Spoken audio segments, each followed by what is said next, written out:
my directions as to how to get here. I'll spare you that. It may seem a bit odd or even maybe perverse to use the title Deterring Democracy for a discussion of U.S. policies at home and abroad. We are, after all, supposed to be basking in pride over having served as an inspiration for the triumph of democracy in our time, quoting an editorial in the New Republic. Given that, how can it be suggested that the United States actually has a dedicated and persistent commitment to undermine and deter democracy throughout the world, not least at home? Actually, there's no conflict between those two propositions. They're both true. It's true, on the one hand, that we're an inspiration for the triumph of democracy in our time, and it's also true that the U.S. has been dedicated to preventing and undermining democracy. In order to reconcile the apparent conflict, you just have to bear in mind something important and common knowledge about reading anything concerning affairs that matter. The terms of political discourse, including democracy, typically have two meanings. On the one hand, there's the dictionary meaning. On the other hand, there's what we might call the PC meaning, now using the term in its accurate sense, the doctrinally correct meaning, the meaning that's used for purposes of ideological warfare. And those two meanings are often diametrically opposed. So in the case of democracy, there are two meanings. In the dictionary sense of the word, a society is democratic insofar as the general public has the possibility of participating in some meaningful fashion in management of public affairs. A lot of dimensions of that, and insofar as that's true, the society is democratic.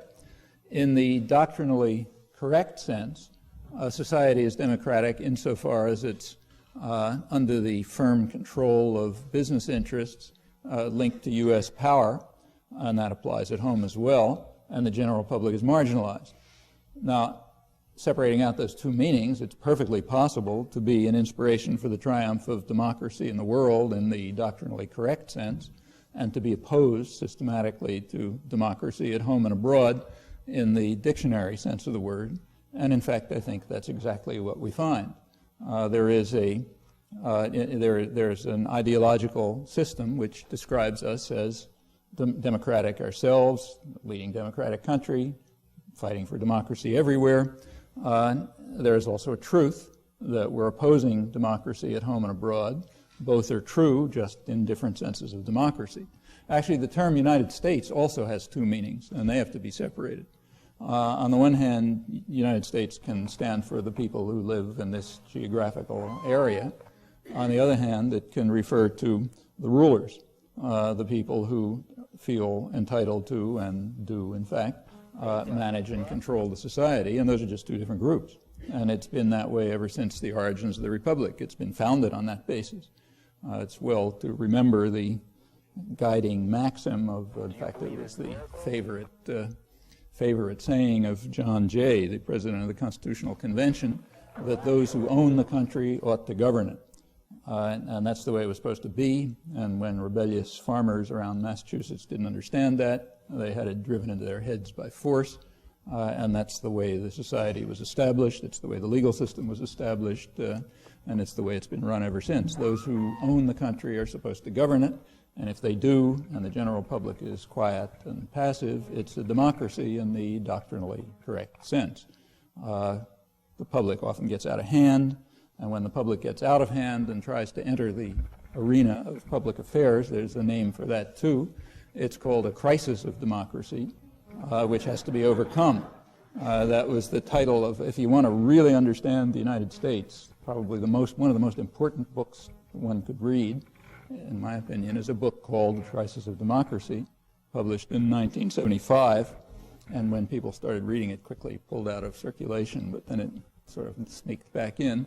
It was published by the Trilateral Commission. It's their only major publication. It was the Trilateral Commission is sort of the liberal side of the international ruling class. You know, it's the people around Jimmy Carter. In fact, he came out of there. Clinton too, I think. It's the sort of, you know, the liberal wing of the international elites, business, academic, and so on. Trilateral because it involves Europe, Japan, and the United States.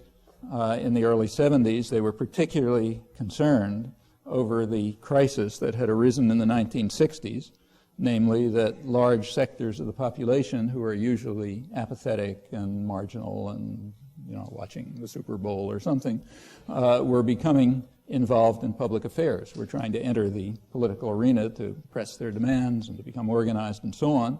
Now, in the dictionary sense of the word, that's democracy. But in the PC sense, that's a crisis democracy which has to be overcome. And the scholars and others, American was a professor from Harvard who wrote the statement, they describe how it's necessary to overcome this crisis to restore the public to apathy and passivity, and as the professor of government at Harvard put it, to go back to the days when Truman was able to run the country with the aid of a few Wall Street lawyers and financiers. That was the good old days before the crisis erupted, and we have to somehow go back to that. And in fact, there's been a major ideological offensive for the past 20 years to try to overcome this crisis and to try to restore the proper state of things. Now, it all makes perfect sense. We can be an inspiration for democracy, and we can be concerned about the crisis of democracy when the public starts getting involved in public affairs. All makes sense as long as you just keep the wording straight and remember that everything's got there's a Newspeak version and there's an English version, and you just have to separate them out. It gets a little tricky sometime, but if you think it through, it works fine.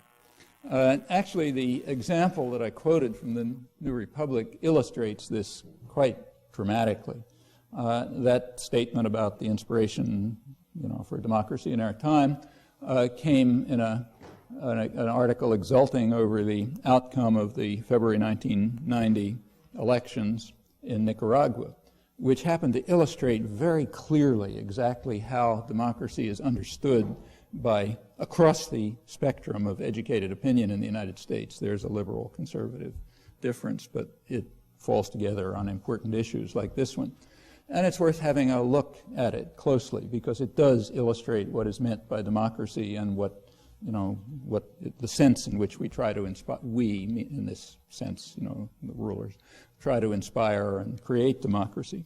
Actually, it's worth going back a couple of months to November 1989.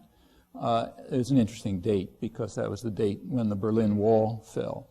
And after that time, unless you're really pretty crazed, you couldn't believe that the Russians are coming. So any pretense that the bad things we do are in reaction to the Russian threat could no longer be upheld. I mean, could never be upheld, but certainly after November 1989, it was hopeless. Everybody except real fanatics, you know, maybe there's some people around who still think they're, you know, kind of trying to mislead us and they're really going to come back at our throats, but people who are moderately sane abandoned the idea that the Cold War was on at that time. It's very interesting then to look at events since November 1989 to see just how much has changed. And if you look, you see nothing's changed, which tells you exactly what the Cold War was, but that's a different topic. In any event, on this topic, on democracy, November 1989 was interesting. There were, November 1889, there were in fact elections in Honduras, which had been under U.S. control at that point for 10 years. And the elections were described by George Bush as an inspiring example of the democratic promise that today is spreading throughout the Americas. So we inspire the world, and Honduras is kind of a little country, so they only inspire the Americas. And in fact, there was an election. There were two candidates. One of them represented large landowners. The other represented big industrialists. They had the identical programs. Therefore, there was a campaign, but it was just insults and entertainment, kind of not unlike one that appeared to the north a few months earlier. The effective rulers of the military who are under U.S. control. During the period right up to the election, there's a regular low level of human rights abuses, killings and so on and so forth. It's not like El Salvador or Guatemala. It's just kind of low level. And that escalated a bit before the election, so you had union leaders killed and left by the roadside and that sort of thing. Starvation and misery are rampant and increasing. They'd increased considerably during the decade of democracy, as it's called, along with capital flight and huge debt and so on. It's an extraordinarily poor country, but profits are flowing. There's no real threat to order. The level of state terror is low enough so you don't have to get too exercised about it. Some torture, some killing, but not massive. So therefore it's an inspiring example of democracy. And we're all happy about it. We've brought democracy to Honduras and we can be inspired. November 1989, the same month, was the opening of the electoral campaign in Nicaragua. Now, Nicaragua had in fact had elections in 1984, but those elections were not an inspiring example of democracy. The reason is that they couldn't be controlled, and therefore they don't qualify. It's therefore been necessary to write them out of history, and in fact they are out of history in the United States. You're not allowed to mention them.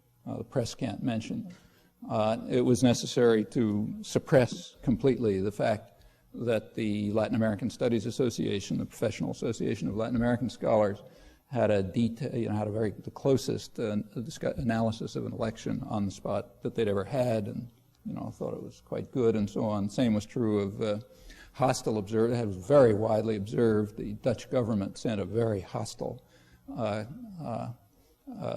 official delegation which reluctantly conceded that the elections were fine. The Irish Parliament had a right-wing delegation which drew the same conclusions. The British Parliament had the same, and so on. All this had to be, none of this can be mentioned in the press, ever could. There never were elections. That's a dogma in PC usage. There were no elections, but they were going to have them in 1990. This time, the U.S. was taking no chances. As the electoral campaign opened in November 1989, Violeta Chamorro, the U.S. candidate, was brought to Washington for photo opportunities, and the White House issued a statement saying that the U.S. embargo, which was strangling the country, would be maintained unless the U.S. candidate won. So Nicaraguans are told, vote for our person or watch your children starve. Next, Congress and the White House jointly continued the support for the terrorist forces that the U.S. was running from Honduras. They called it humanitarian aid, but that was a lie. That had already been determined by the World Court, which determined officially, and again, that's something you can't cite here, that it was not humanitarian aid, it was military aid. The White House Congress decision to continue it and to maintain the level of terror was in violation of the decision of the Central American presidents, the decision of the World Court, the UN, which is irrelevant because the U.S. just vetoed every resolution that came along. And that was the next step. The media continued, as they had in the past, to suppress all of this. I mean, you really have to be an addict to figure it out. It's there, if you look carefully, but nobody would know. The Nicaraguans were essentially informed that only a vote for the U.S. candidate could end the terror and end the economic strangulation. And in fact, which was of course both illegal, both in fact condemned by the World Court. That was the condition for the election, so the playing field was level, as we put it, and there was an election. And it was kind of interesting to look at the reactions to it, north and south of the Rio Grande. Actually, I wrote an article about it if you're interested in the data, but south of the Rio Grande, through Latin America, it was described simply as a victory for George Bush. A lot by the right wing, incidentally. The press is mostly right wing, because any other press has been murdered or destroyed. And they liked the outcome, but it was simply flatly described as a victory for George Bush, not as an election, which is exactly the way we would have described it if something similar had taken place, say, in Lithuania under a Russian terrorist attack or something. In the United States, on the other hand, it was uniformly described as, the way the New York Times put it in a headline, victory for U.S. fair play. In fact, the big U.S. article, New York Times article was called Americans United in Joy over the victory for U.S. fair play. Actually, that phrase itself is interesting. There are countries where you find things like, united in joy, like maybe Albania, or North Korea. You could imagine Albanians united in joy over something or other, or other countries where a totalitarian culture is enforced. So it was Americans united in joy over victory for U.S. fair play.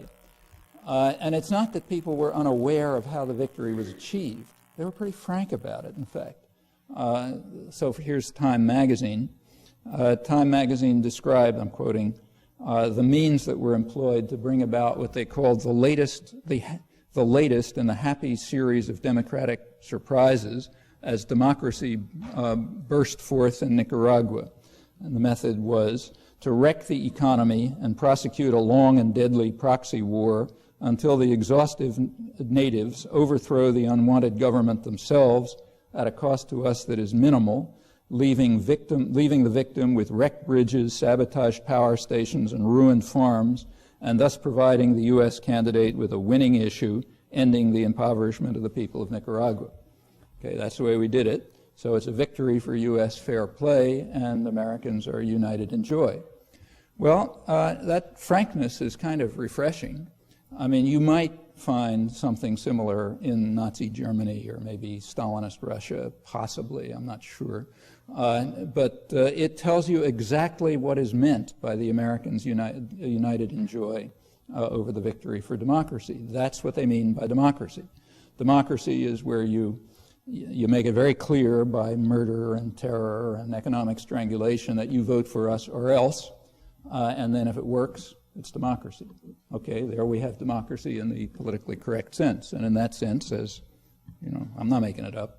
I'm reading from the mainstream. In fact, even the liberal side of the mainstream. You have an explanation of what democracy amounts to. Actually, some similar stories going on right now, and it's going to be replayed in what's today, the 24th, in a couple of days in Angola.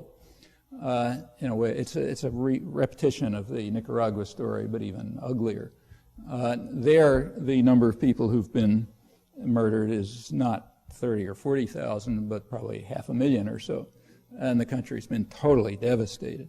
From 1975, the country has been under attack, first by South Africa and by the U.S.-run terrorist forces, UNITA, attacking the country first from Namibia, as long as it was possible to hang on to that, and then switched over to Zaire, another U.S. kind of colony.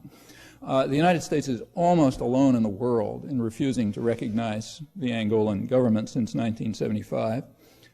The South African forces continued to attack until, I think it was 1990, they suffered a defeat by the Cuban forces that were there to defend the country against South African aggression, which is considered an absolute atrocity in the United States, that there were Cubans there trying to stop South African aggression. After that, South Africa withdrew, and there was an agreement, a so-called peace agreement in May 1991, which called for elections that are supposed to come off in a few days, 29th and 30th of September. Exactly as in Central America, after the peace agreements, the U.S. moved at once to subvert them. It continued to offer support to the UNITA forces, who are vicious terrorists. I mean, there's not much doubt about that. They take credit for shooting down civilian airliners, torture, all sorts of things. Here's the way it's described by a good South African reporter, Philip van Niekerk, who sometimes writes for the Boston Globe. You may have seen him. He's one of the best he was a Neiman Fellow a little while back. He, writing from Angola, writes that Savimbi, the head of UNITA, has the edge in the election. The peasants don't like UNITA, but most of the people are afraid that if UNITA loses the elections, the war will go on. People are aware of the atrocities committed by UNITA and appalled at the prospects that they might win the election, but continuation of the war is more than they can bear. With millions of dollars of U.S. aid, UNITA is well placed to run a high-profile election campaign with plenty of handouts for voters. He says that a new wave of white settlers is now recolonizing Angola, Afrikaners, mostly South Africans, and later perhaps Portuguese returning to reclaim their lands. It's an old Portuguese colony if Savimbi wins. Victoria Britton, who reports on Southern Africa for the London Guardian, says that the only optimism now comes from the South African businessmen in the hotels in Luanda, the capital, who say if UNITA wins, we'll have the country handed to us on a plate, and if the MPLA, the government, wins, we'll still have the country for a handful of rands, South African coins, because it's so devastated, there's nothing else left. So here's a country, total ruins, hundreds of thousands of killed, still under attack by terrorist forces, and when the election comes, if it comes out the right way, Americans will again be united in joy over the inspiring victory of democracy. In fact, we're already united in joy. Anthony Lewis, who's at absolutely the outer limits of dissent in the U.S. media, had a column a couple of weeks ago in which he was just gushing with praise over what he called the consistent American policy from the 1970s to help negotiate an end to the brutal civil war in Angola. That's the civil war that we kept maintaining while blocking every effort to stop it. And the successful pursuit of the Bush administration of a peaceful policy aiming at a political solution in Nicaragua, which is what I just described. Well, that's the attitude toward democracy. It continues after the Cold War is over, it continues with absolutely no change. Here's another little later, September 1990, there was a Latin American strategy development workshop held in Washington, and academics and others, and it described relations with Mexico, which is a really vicious dictatorship. It described relations with the Mexican dictatorship as they put it, extraordinarily positive, completely untroubled by stolen elections, by death squads, by what Amnesty International calls endemic torture, scandalous treatment of workers and peasants. All that stuff was fine, but there's one problem. Here it is. A democracy opening in Mexico could test the special relationship by bringing into office a government more interested in challenging the United States on economic and nationalist grounds. So we got to watch out. Everything is okay now, it's run by gangsters and terrorists, but there might be a democracy opening, in which case there might be a challenge to the United States on nationalist and economic grounds, so that's a problem. And in fact, this is an internal conference. People aren't supposed to read it. But anyone who's familiar with the internal record of planning recognizes this right off. They are simply reiterating cliches. The standard position of U.S. planners with regard to the third world in general is exactly what they say. It's the threat to U.S. interests in the third world is nationalism, democracy, anything that might involve popular pressures. And it's explicit in planning documents from way back, particularly with regard to Latin America, because that's the one we run most closely. The threat to U.S. interest is identified as what are called radical and nationalist regimes, which might be responsive to pressures from the mass of the population for improvement in low living standards and diversification of production for domestic needs. And why is that a threat? Because our interest is preservation of a satisfactory climate of investment with adequate repatriation of profits and protection of our resources, and that's going to be interfered with by economic nationalism, by radical and nationalist regimes, by regimes that are enough under popular pressure. It doesn't matter whether they're right, left, anything else, that's kind of irrelevant. But if they're under the kinds of popular pressures which might regard the local population as a priority, that's no good, because the priority is the local business classes and Western investors. So there's a conflict, and we got to block them. If we can have formal democracy like Honduras, while the groups who are attuned to U.S. interests and subject to U.S. demands are in power, then it's democracy and it's inspiring. If it's anything else, terror, economic strangulation, torture, and so on. Well, that tells you precisely what the attitude toward democracy is, and it's not just democracy. So say George Kennan, who's one of the most influential post-war planners, but also one of the most humane, had an important, when he was head of the policy planning staff of the State Department back in 1948, he was really one of the main architects of the post-war world. He had an important study, declassified now, in which he discussed the whole third world, described how we have to deal with each part of it. And the general line was, as he put it, that we must put aside vague and idealistic slogans like democratization, human rights, and raising the living standards, and be prepared to use straight power concepts. And if we don't do that, we will not be able, he said, to maintain the disparity between our wealth and their poverty. So let's put aside any vague and idealistic slogans about democratization, raising the living standards, or human rights. And that's exactly what we've done. The U.S. is consistently opposed to democracy in the dictionary sense in the third world for the obvious reason that if a country is democratic, it's going to be, to the extent that it's democratic, it's going to reflect popular interests, but those are inconsistent with what are regarded as U.S. interests, namely the interest in exploitation, investment, raw materials, and so on. The third world is supposed to be a service area. They're supposed to provide resources, raw materials, cheap labor, markets, nowadays opportunities for export of pollution, and if they get out of control, we've got to do something about it. That position is across the spectrum.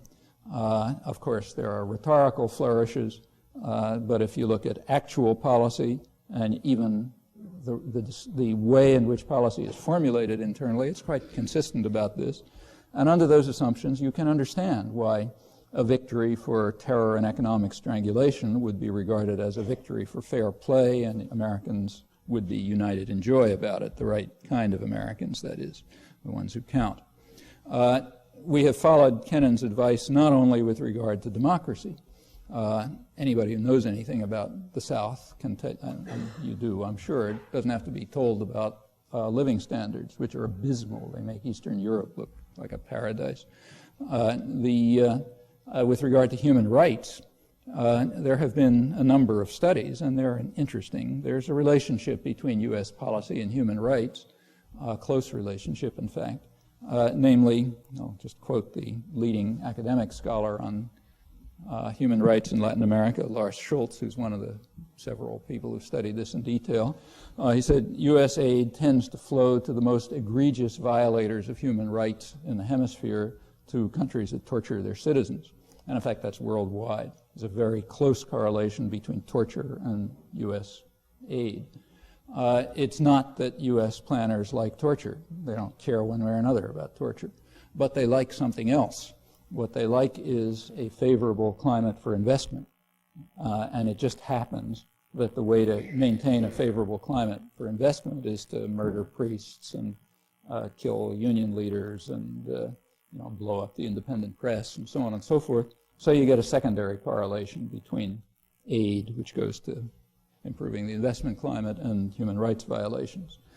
That correlation, incidentally, doesn't influence the cultural managers. So they continue to tell us about the deep U.S. dedication to human rights because it's a matter of logic. It's independent of facts, and logic can't be confuted by mere fact, as anyone knows. So in fact, Kennan's advice has been followed quite correctly, and in particular with regard to democracy. Well, that's the third world. Maybe it's different elsewhere. What about the industrial societies? Europe. Here, the problem, these are stable societies. They're, they run without too much institutional change. But if you look back at there's a dramatic period. There's an important period in which the question of democracy in the industrial societies did arise, namely right after the Second World War. After the Second World War, the industrial world was most of it was devastated outside the United States, and it had to be reconstructed. And the U.S. had a position of overwhelming power, just overwhelming power. It was going to redesign the industrial societies. and it had the power to do it. Japan, Germany had both been defeated. They were called the Great Workshops, the major industrial societies. Same was true of Italy, France, and so on. It had to be reconstructed. And how was it going to be done? Well, if you look at what happened in the late 40s, you see exactly how it was done. It was done with remarkable consistency. All over the world, it was the same, from South Korea and Japan all the way over to Italy and France. First thing that had to be done was to destroy the anti-fascist resistance, which just had too much credibility, and it was popular-based. The traditional conservative order had been discredited by its association with fascism, but that was the traditional business order, and that had to be reinstated in power. So all over the world, what the first chapter of post-war history was to undermine and destroy the anti-fascist resistance and to restore the traditional rulers. And that was done without exception, country after country. Sometimes it had required bloody violence. So in Greece, it required a civil war in which about 160,000 people were killed. In South Korea, about 100,000 people were killed before what we call the Korean War, in repression to try to restore the old order. In Western Europe, it was, you didn't have to kill that many people. It was done in other ways. But it was done. That meant destroying, at least undermining, labor, restoring fascist collaborators. In Japan, the old fascist system was basically reconstructed with the democratic forces crushed, the unions pretty much destroyed, and so on. Same happened in Germany. Italy was a dramatic case because it looked as if it was out of control for a while. There was an election in Italy in 1948, and it was widely expected that the communists would win. They had the prestige of having led the anti-Nazi resistance. They were supported by labor. They were pretty independent, and it was widely assumed that they were going to win. There was a split among U.S. planners at that time as to what to do. George Kennan thought we ought to invade, not even let the election take place. Others figured it's not necessary, we can buy it off. And in fact, they let the election go, but careful. Italy was starving. The U.S. could control the food. Food supplies it was made extremely clear that if the communists won, the place was going to starve. Food supplies were held back. The fascist police was reinstated. Unions were attacked. There was a whole range of threats that were used, and they worked. But there was a reserve plan. The National Security Council had just been formed at that point, CIA, the whole national security apparatus. And the first National Security Council memorandum, NSC-1, this is the highest level planning group. The first one in 1948 is devoted to Italy. And it describes a series of measures that will be taken if the election comes out the wrong way, which includes support for terrorist forces within Italy and national mobilization in the United States, and in fact, direct military intervention if nothing else works. That's NSC-1. They weren't kidding around, but fortunately the threat of starvation and strangulation worked. There were other ideas planned. They thought that there are too many Italians in Italy. Part of the problem is there's just too much population there and they're too disruptive. So what you have to do is thin out the population. And a secret plan was adopted. Actually, this was just made public rather recently in the last 2 or 3 years as part of the Marshall Plan to send them somewhere else. Well, where? Well, they didn't want them here. We had plenty of WAPs in the United States already, as they were referred to, incidentally, in internal documents. Plenty of WAPs here already. We didn't want any more of them. Europe had a problem of too many people around they didn't know what to do with. So it was decided to send them off to Latin America. And Congress, therefore, allocated funds for ships to send Italians. They decided on Brazil. They thought that'd be the best place. Sent them off to Brazil. Brazil was given aid to try to absorb them. And the idea was to try to thin out the disruptive population so we didn't have this crisis of democracy. U.S. intervention to subvert Italian democracy continues at least until the mid-'70s. That's when the record runs dry. Nobody knows if it went on after that. And it was pretty serious. It involved support for neo-fascist organizations, preparation for military coups, and so on. Subverting democracy is not a small problem. It's taken very seriously. Once the traditional conservative business order was reestablished in Europe, in the industrial societies, then it could just run. But up until then, it was a problem. What about at home? Last part of the story, in the United States. Here there's a theory about democracy too. I already mentioned a little bit of it. The theory is that those who own the country ought to govern it. And we have to figure out ways to make that happen. That was, of course, the founding fathers. Now this is the 20th century. People are more sophisticated.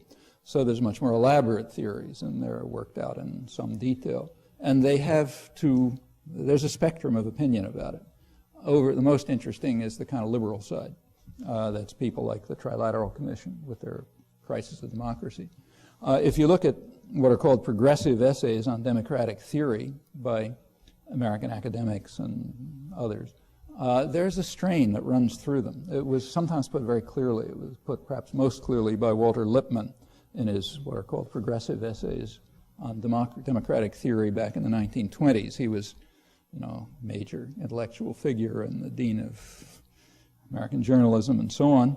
And his essays back in the 20s when he wrote about this stuff are quite interesting. He explained that in a democracy there are two classes of people. There are the people that he called the responsible men. Sometimes they're called the political class or some other name, small segment of the population. And those are the ones who have to rule.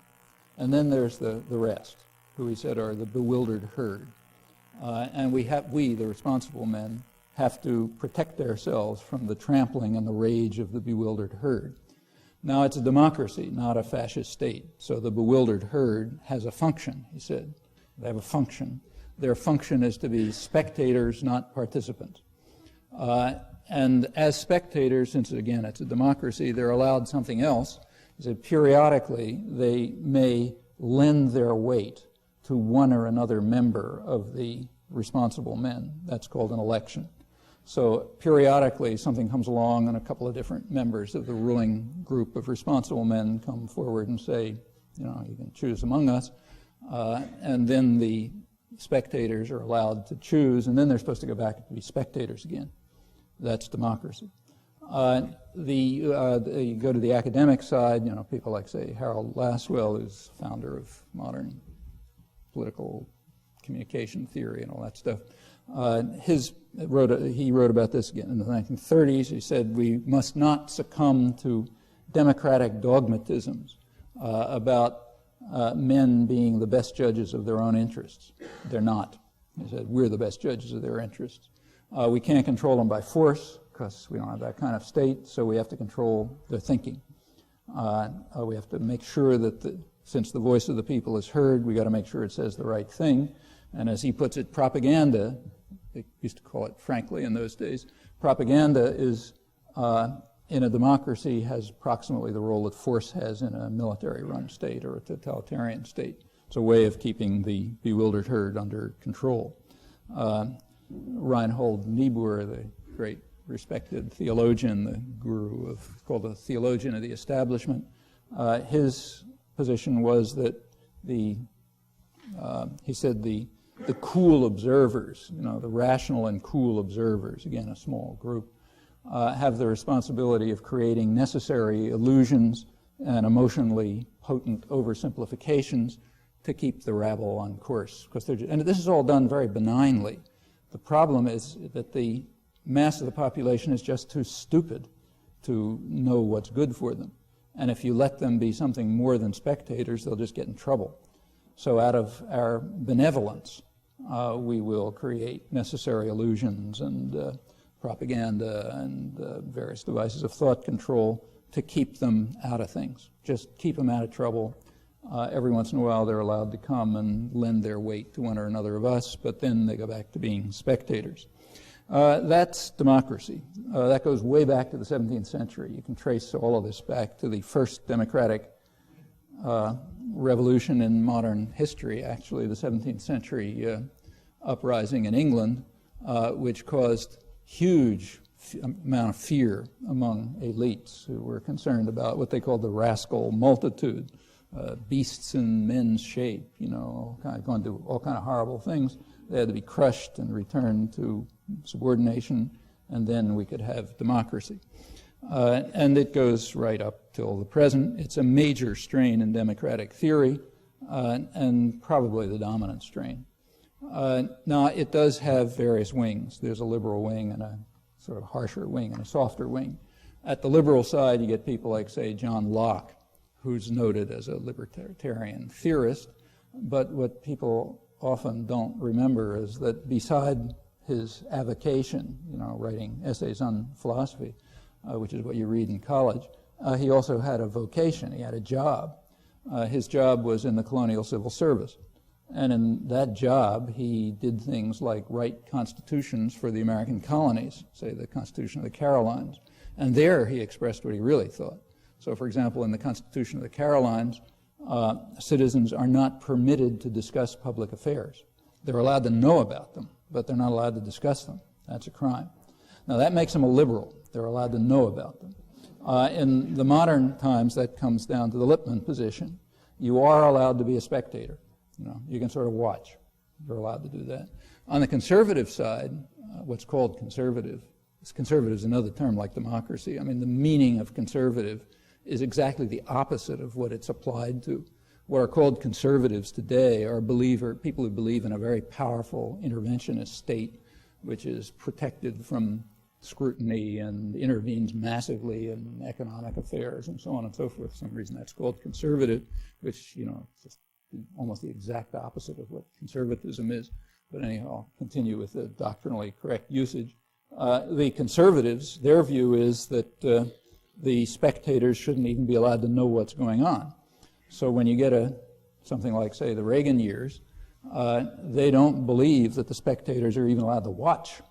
And therefore, policy, you get what you typically get in a conservative, like a Reagan administration striking, you get a great increase in clandestine operations. Well, what are clandestine operations? I mean, suppose you're running a clandestine terror in Nicaragua.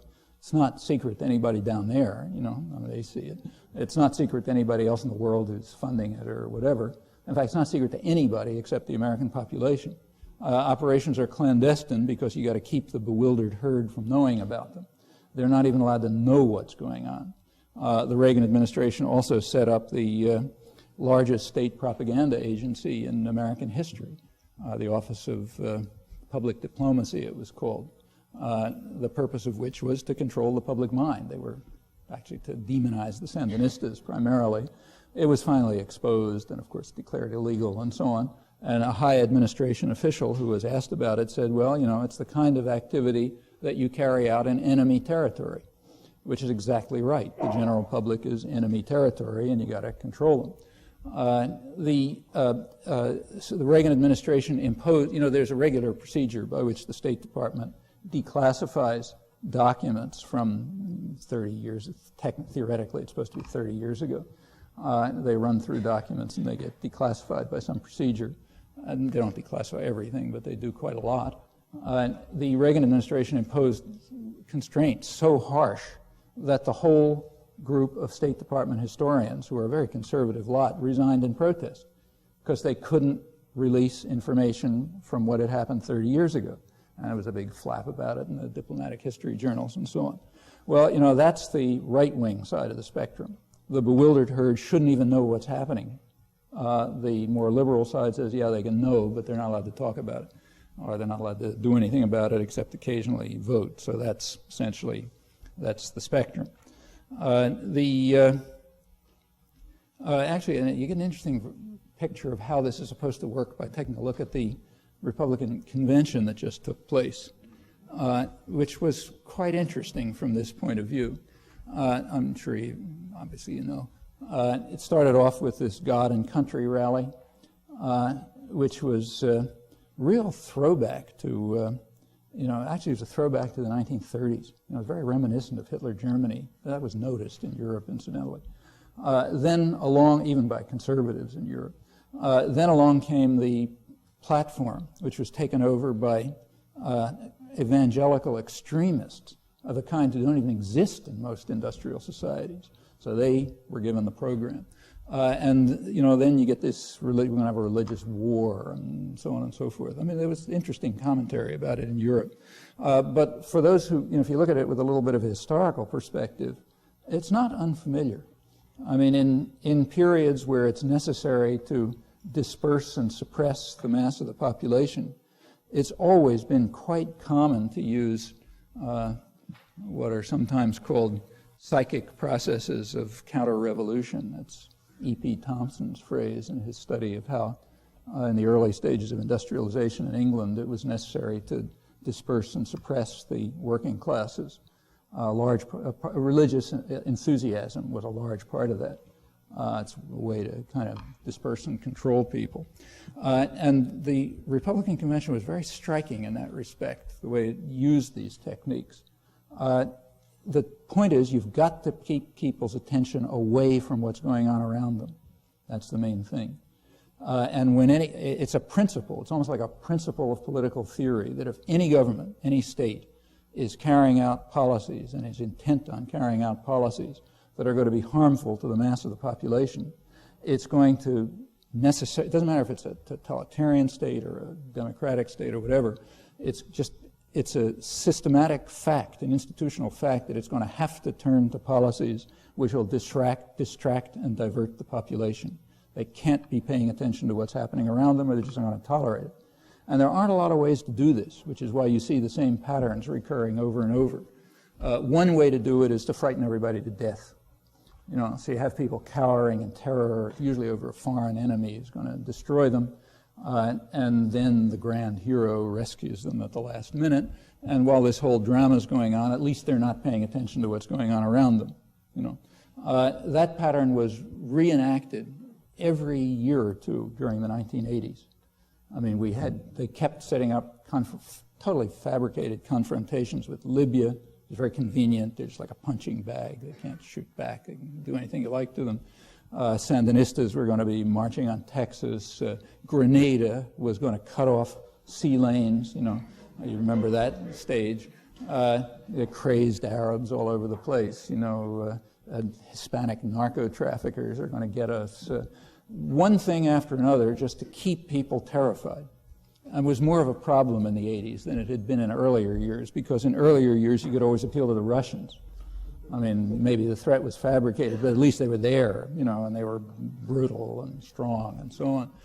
In the 1980s, they were visibly disappearing, and that was a big problem. So therefore, we had this kind of, keep churning out different chimeras to defend yourself again. And it sort of works. I mean, the American population is probably the most frightened population in the world. In fact, it became a joke in Europe. Every couple of years, the tourism industry would collapse because Americans are afraid to travel to Europe, where they're about 100 times as safe as in any American city, because maybe somebody's going to be hiding behind a thing ready to kill them or something. The right-wing European press was quite comical on this. I remember I went to England, just happened by accident. I was going to England, happened to be the day that the bombing of Iraq started. And the day I got there was an article in the right-wing, very ultra-right-wing Spectator, which was talking about how some group of American gun collectors, guys who run around with assault rifles or something, were planning a meeting in Scotland, but they'd canceled it because they were afraid. They were afraid to travel to Scotland because, who knows, maybe Saddam Hussein will get you or something like that. That's typical and understandable. You want to keep people's attention away. I mean, we know what's been going on in the last 10 years. I mean, you know the way income's been redistributed. You can see the way infrastructure's collapsing. You can see what's happening to people's lives, but people had better not look at that. They'd better look at something else. There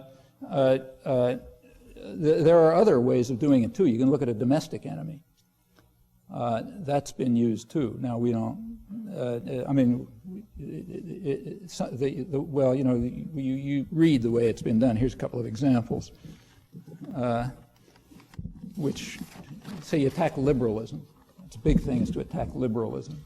Here's some quotes. Liberalism, with its demands for women's equality and denial of the ancient truth that a woman's world is her husband, her family, her children, and her home. Got to watch out about that. It's a sin against the will of the Almighty that hundreds upon thousands of his most gifted creatures should be made to sink in the proletarian swamp while Negroes from Africa are trained for the liberal professions. You know what I'm quoting. That's Hitler. But how different is it, you know? That was Hitler giving talks at women's conferences in 1936 and so on and so forth. It strikes some resonances. The code words are a little different, but the thoughts are very similar, and the reasons are the same. The segment of the mass of the population is under attack by state policy, and therefore they have to be mobilized somehow. You can't get them interested in what's going on around them. That would be a disaster. So what you have to do is is frighten them, turn them against each other, create hatreds. It's very familiar. There are not many devices available, and that's why you keep seeing the same ones over and over again. Religious enthusiasm is an old one. It goes back to the 18th and 19th century.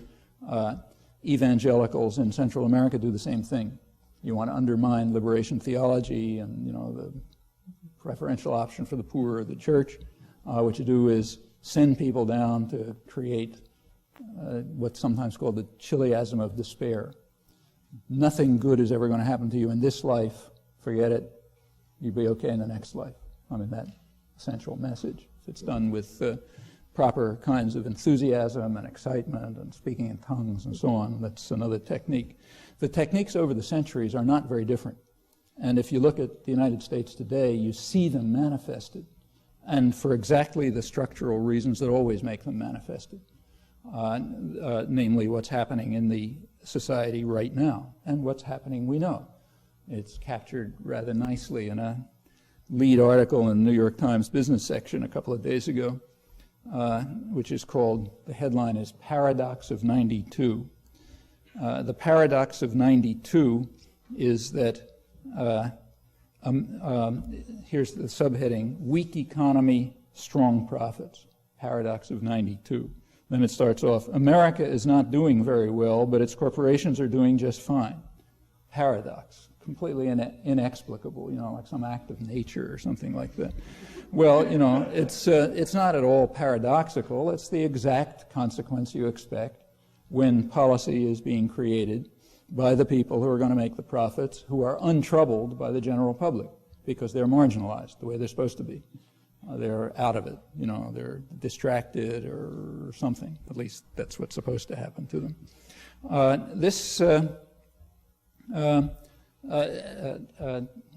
This paradox of 92 is now being translated directly into policy in other ways.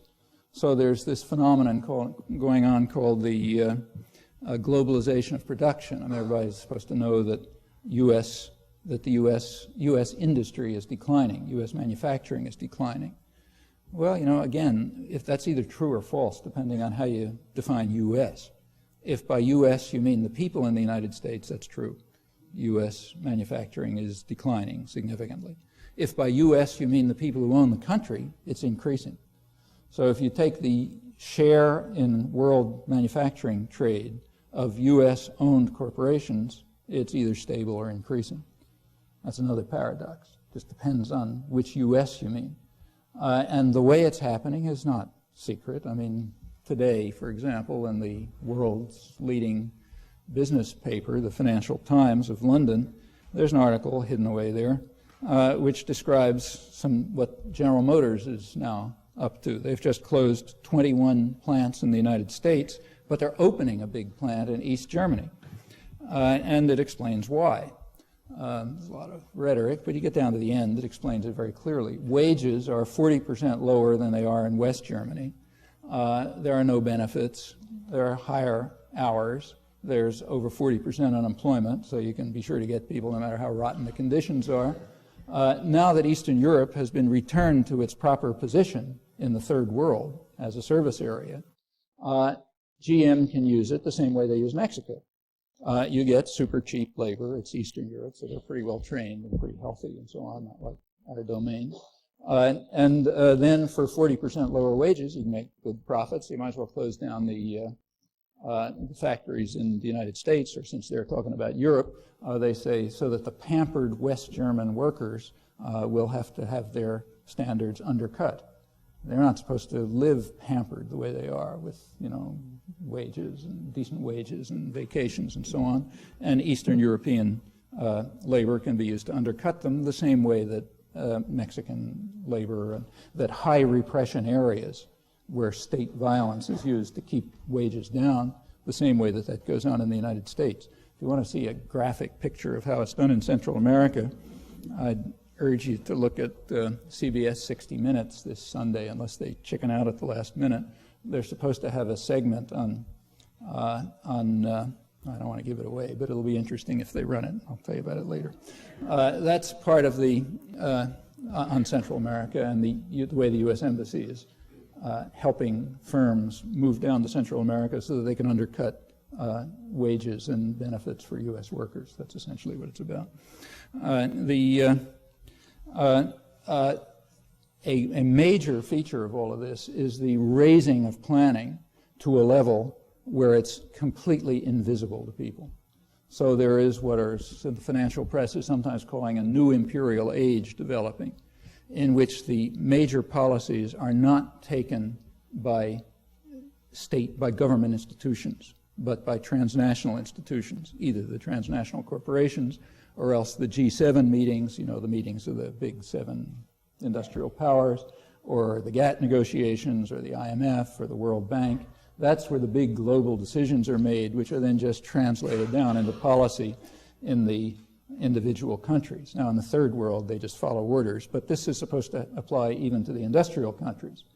And the so-called free trade arrangements, which are not that, are a device, to a significant extent, to subordinate national planning, which has the danger that governments, however repressive they may be, have the defect that they may come under popular pressure. That defect is never eliminated. Corporations don't have that problem.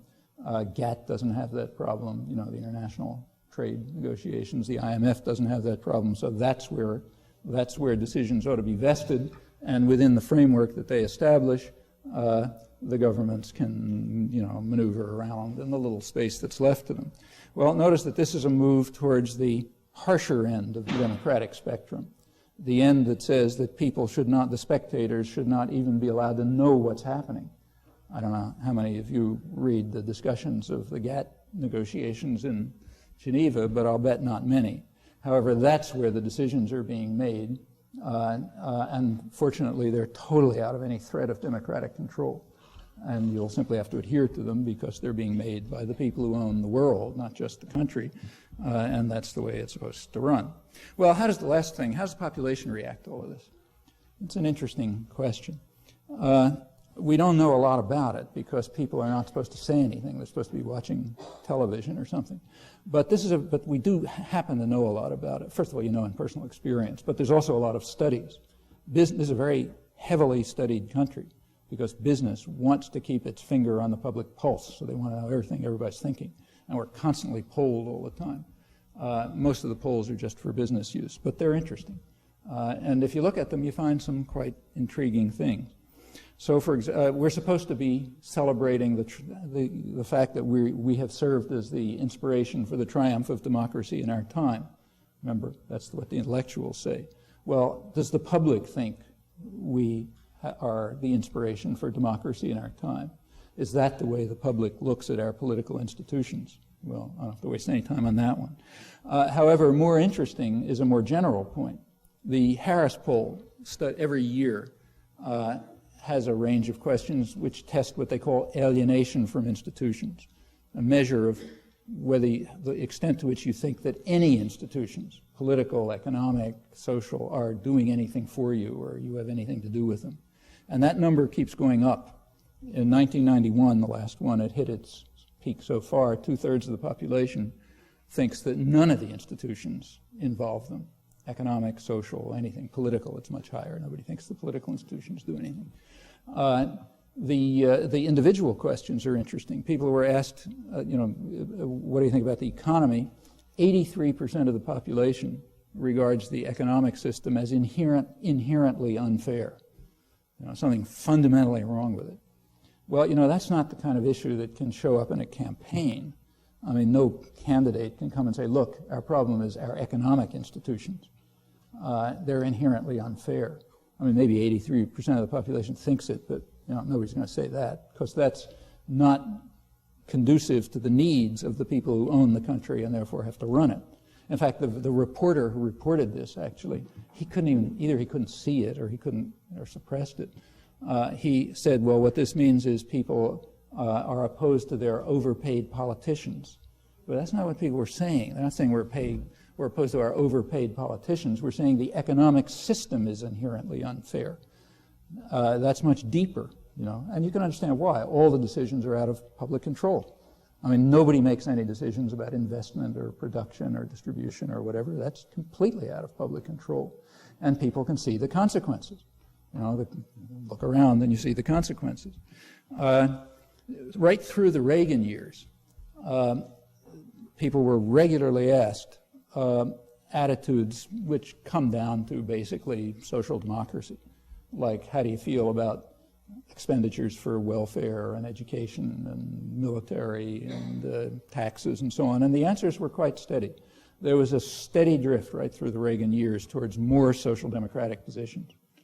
That is, more spending for social needs, less spending for military. People were willing, by and large, to accept higher taxes for spending for education and welfare and so on. While all this is going on, the L word is following the S word into oblivion. It doesn't matter that the population is going the other way. The people who care, the responsible men, are going their way.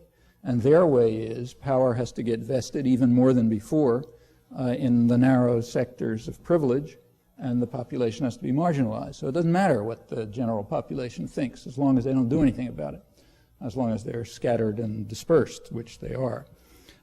You can see it on the issues that are now lively in the election campaign.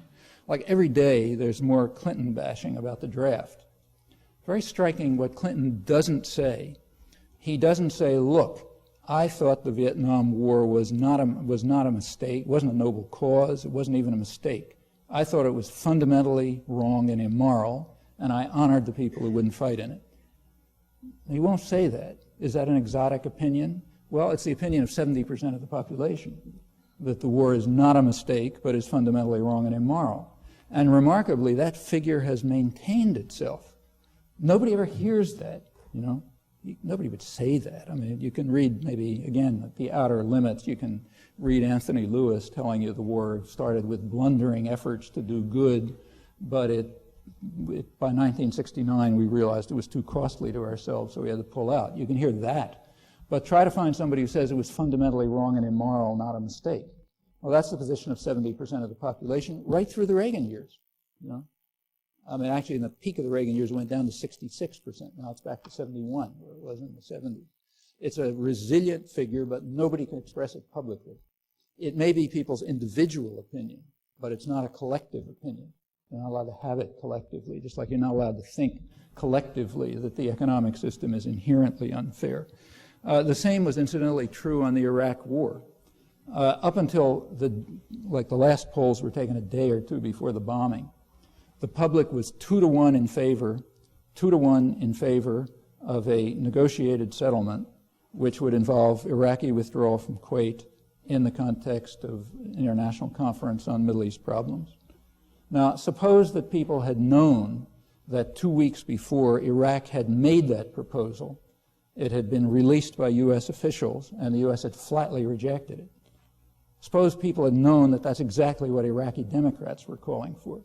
Then the figure wouldn't have been 2-to-1, it would have been 98%, But nobody knew it, because the press did its job. It was totally suppressed. I mean, it had been suppressed since the preceding August.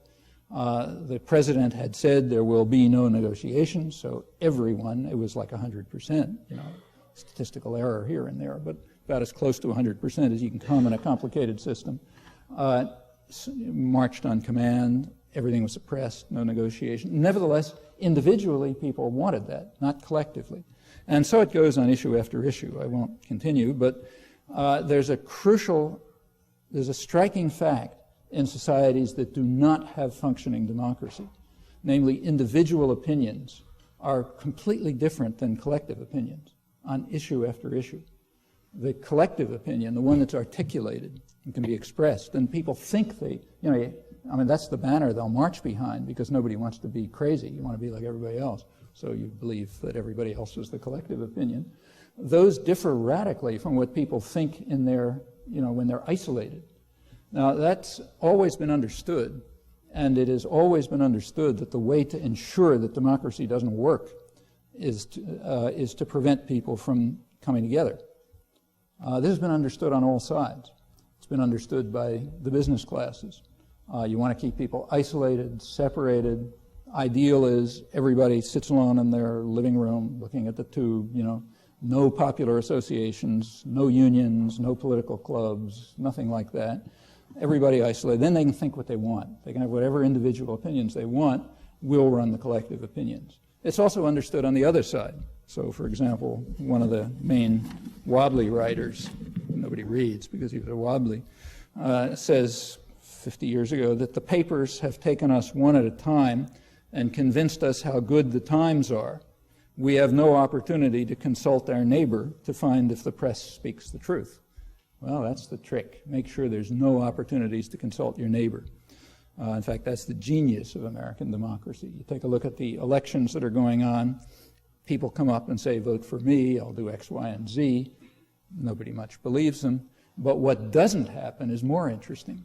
What doesn't happen is people get together in their unions or their political clubs or their churches or whatever other organizations they have and work out collectively together their ideas about what ought to happen in the country in every respect, and then put forth representatives who are going to advocate their positions. I mean, that's unthinkable. We don't have mechanisms for that. We don't have the whole idea can't exist, but that's also democracy. And anything short of that is not democracy. Anything short of that is the bewildered herd being asked every once in a while to lend their weight to one or another leader. It's in that respect that we are, we're back to the sense in which we're an inspiration to democracy in our time, not in that kind of sense of democracy, not in the sense in which the general population can actually participate in determining policy, setting policy, having ideas, having thoughts, working them out with other people, putting them in the political arena, and having them represented. That not. Well, this discussion is about erosion of democracy, and in some respects it has been eroding over the last 30 years. But just final comment, we should bear in mind that it's not uniform. There's plenty of tension. Things have also been going in the opposite direction. So there is much more public awareness and concern and even activism than there was, say, 30 years ago, dramatically more. You can see it in every area in which you look. Take, say, October 1992, big month coming along, the commemoration of 500 years of European world conquest. If that had taken place in 1962, it would be exactly what it had always been in the past, a celebration of the liberation of the hemisphere. It's not going to be that this time. In fact, it won't be much of it at all. But it's now been downgraded to an encounter, not a liberation. And there are plenty of people who know that it was an encounter pretty much in the sense in which the Warsaw Ghetto was an encounter. Plenty of people know that too. So there certainly won't be a celebration, that's for sure. That's a big change over 30 years. It's the first time in 500 years that that has taken place, that level of awareness and understanding of what the conquest meant. And that's a very important consequence of a significant rise in the cultural level of the general population since the 1960s, which shows up in all sorts of other respects as well. I mean, the feminist movement, the environmental movement, the solidarity movements with Central America were a striking case. All of this has changed the general public quite considerably, and people in power are aware of it, and they're worried about it. I'm convinced that part of the reason for this very carefully orchestrated PC campaign has been fear, real fear that people are getting out of control. I mean, there really are people, around who don't like racist and sexist repression, and who have respect for other cultures, and who don't think you ought to murder everybody in sight. There are all these bad people around, and it's hard to suppress them, so we'll scream about them being politically correct or, left fascists or something or other. But none of it works, and the attempt to, build up the fears and the enthusiasms and so on, it's still not working. you still have 70% of the population thinking, contrary to their betters, that the Vietnam War is what it was, fundamentally wrong and immoral, not a mistake. You still have a situation in which the government recognizes that although there's no deterrent to the use of force anymore with the Russians out of the game, they can't use it. Because, as the Bush administration put it in a leaked early document, when we confront much weaker enemies, we must defeat them rapidly and decisively, because anything else will undercut political support. It's not like the early 60s, when you could bomb South Vietnam for years before anybody batted an eyelash. Now you got to get it over with fast, no casualties, huge propaganda campaign to demonize the enemy, and then get done with it, because the population doesn't tolerate it anymore. Well, these are developments that are important. They don't have any institutional reflection.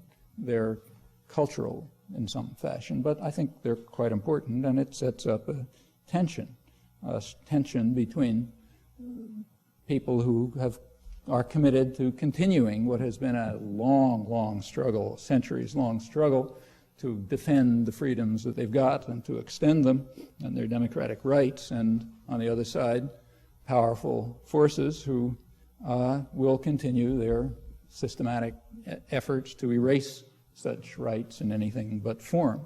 And how that struggle comes out will, as always, determine whether there is to be a world fit for human existence.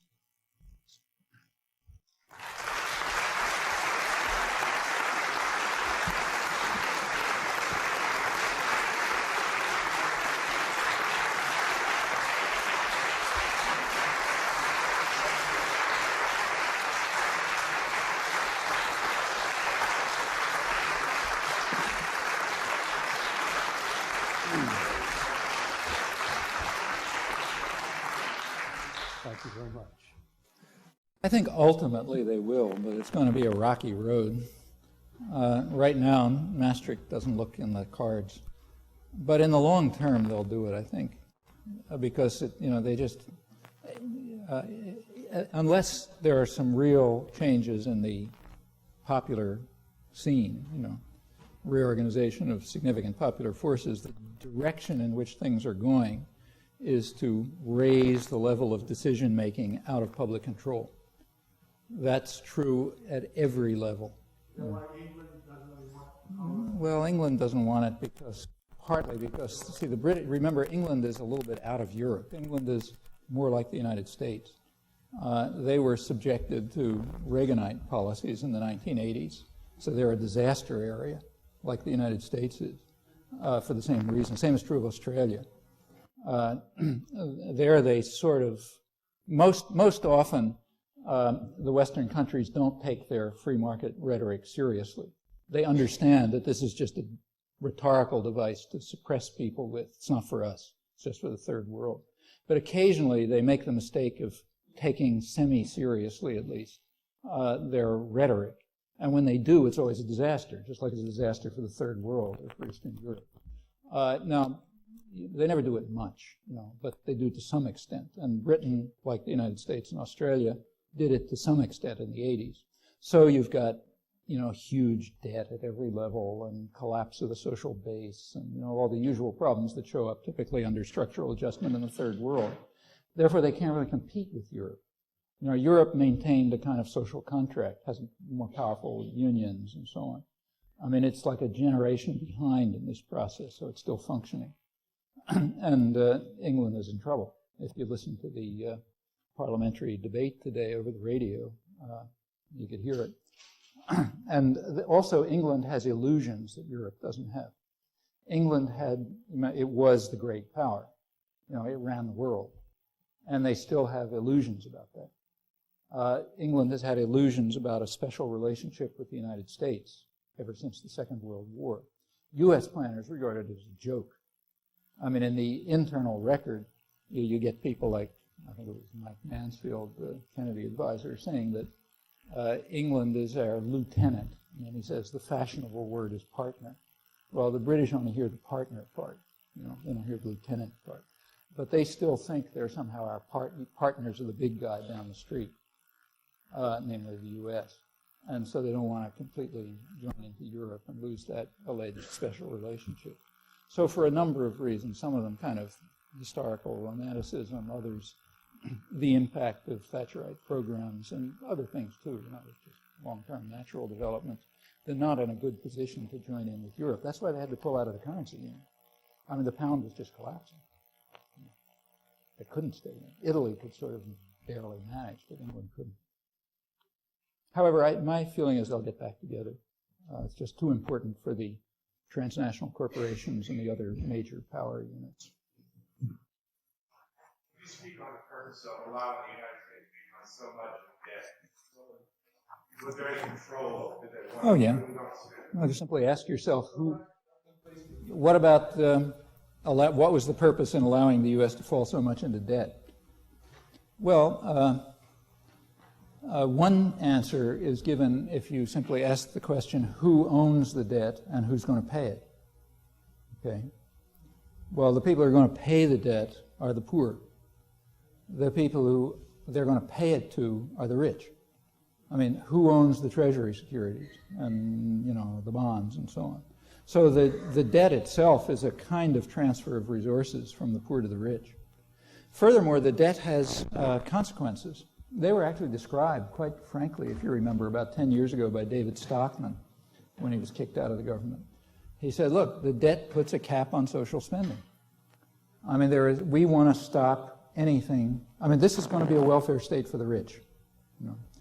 It always is, but more than before, it's going to be a welfare state for the rich, which means we'll have plenty of subsidies for the Pentagon and all that kind of stuff, all the state intervention for the rich, which is the big welfare program, but we'll cut down on the pennies that go to the poor, aid to welfare, to dependent mothers and that sort of thing. And the way you make sure that there's a cap on those programs is to be so deeply in debt that there's just no money around. And that's worked. I mean, even if somebody came along who wasn't a business candidate right now, there's not a lot they could do. The parameters have been set so narrowly that there are no social policies that can be carried out very much anymore because we're just too deeply in debt. The debt probably went well beyond what any planners rationally wanted. I mean, it got to the level of household debt, individual debt, is at a level which has no historical precedent. I mean, corporate debt had reached very high levels. I think it's picking up, it's recovering now, but at every level, federal, state, local, debt is enormous. I mean, so much so that's, I'm just about old enough to remember the Great Depression. And those of you who are my age or older will remember that things were bad, but they weren't like now. Like, you weren't finding that, I'm starting to get letters from people in American cities of the kind I get from the third world, where people say, could you send me a book? The public library in Sacramento is closed down. That's the kind of letter you get from Central Africa, Now you're starting to get it from places like Sacramento, major American cities, because it's true, public services have shut down. There aren't the libraries there were in the 1930s. The trains don't run, you can't walk in the park. The schools are collapsing. The next big target is the schools. It's called privatization. But it's a technique to ensure that the public doesn't get the services because the public is irrelevant. The public has been dismissed as irrelevant. Services should go to the wealthy. So you'll privatize the schools, and the rich will get what they want, and the general public, only one service has to be maintained for the poor, prisons, which have to be increased. So we've had this huge rise in prison population. We're now way ahead of anybody else in the world. We passed South Africa years ago.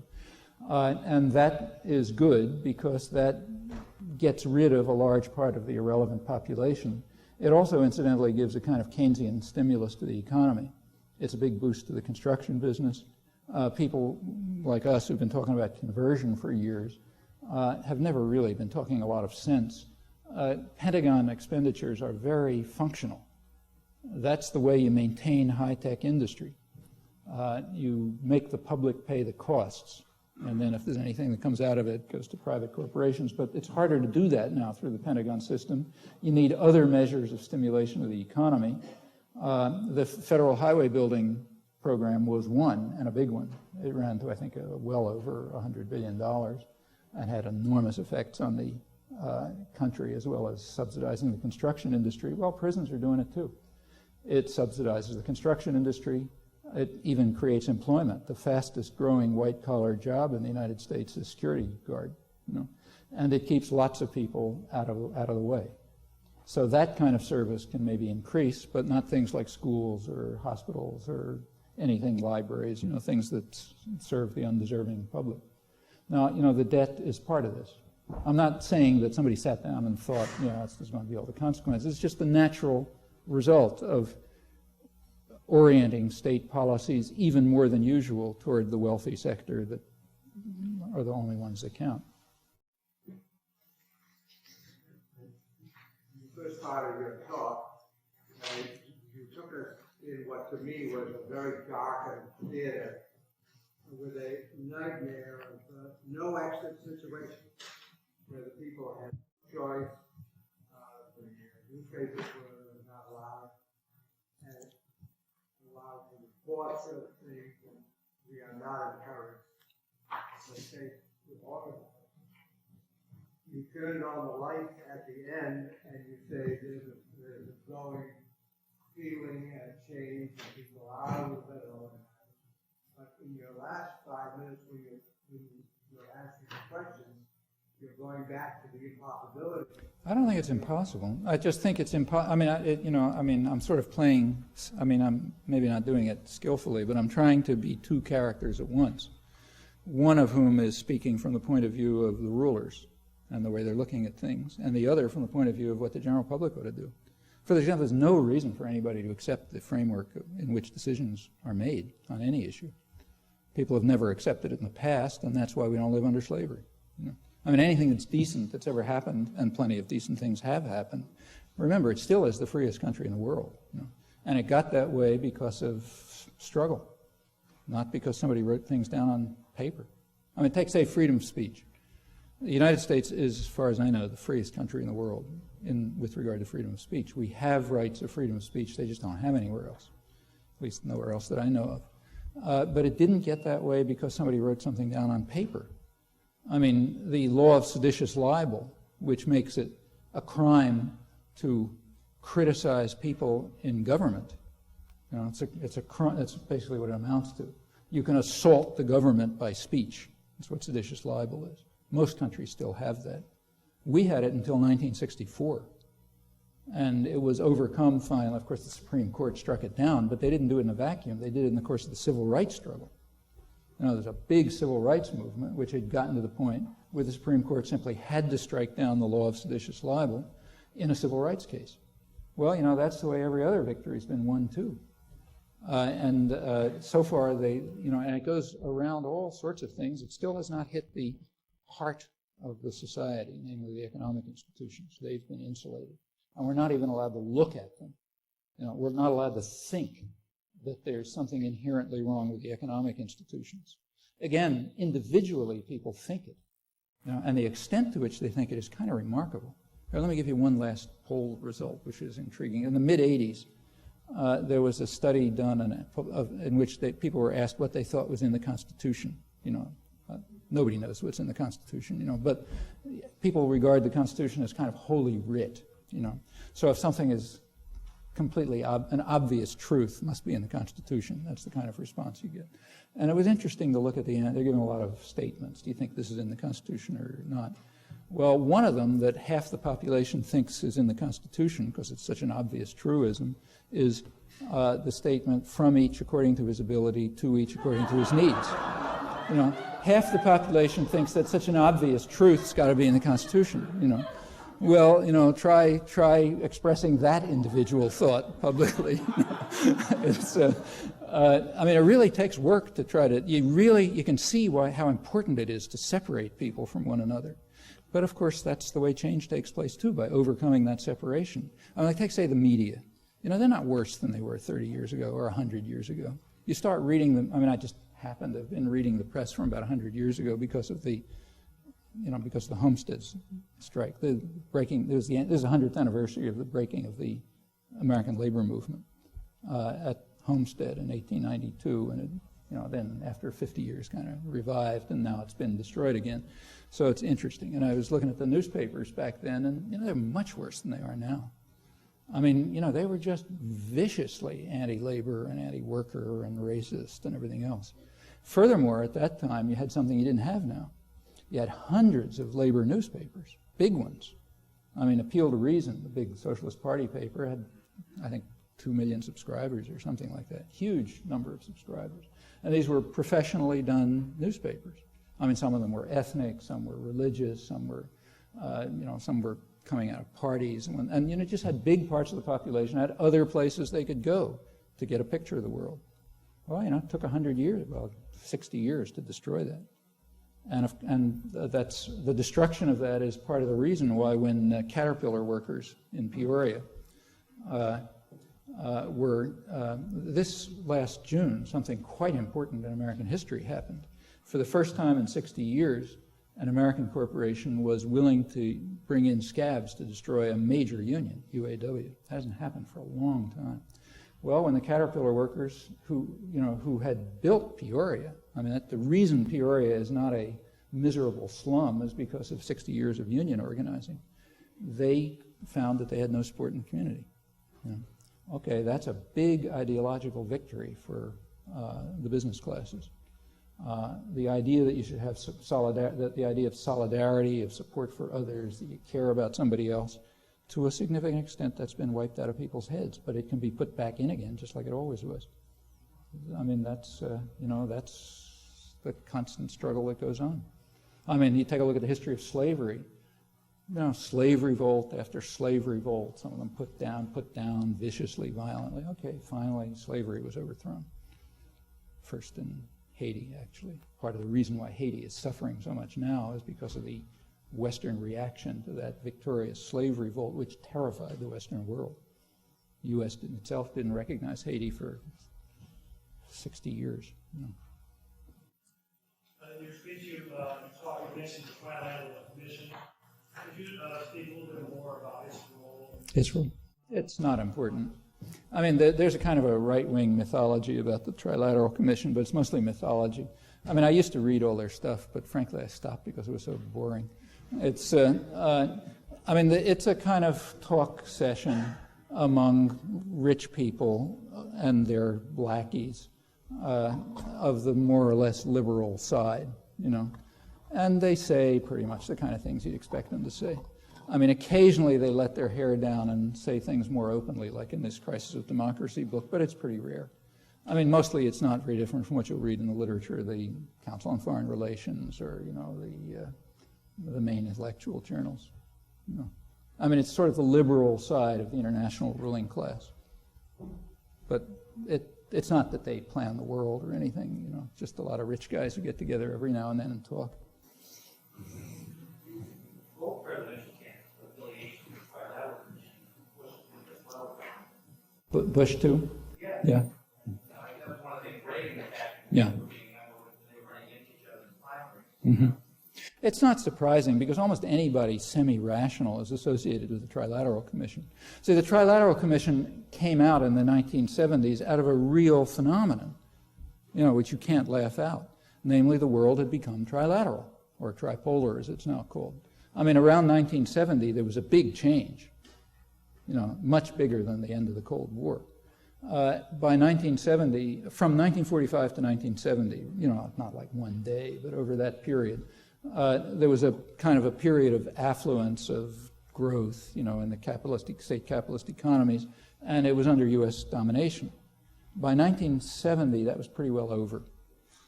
This is sometimes called the end of the affluent alliance. There were severe pressures on corporate profits.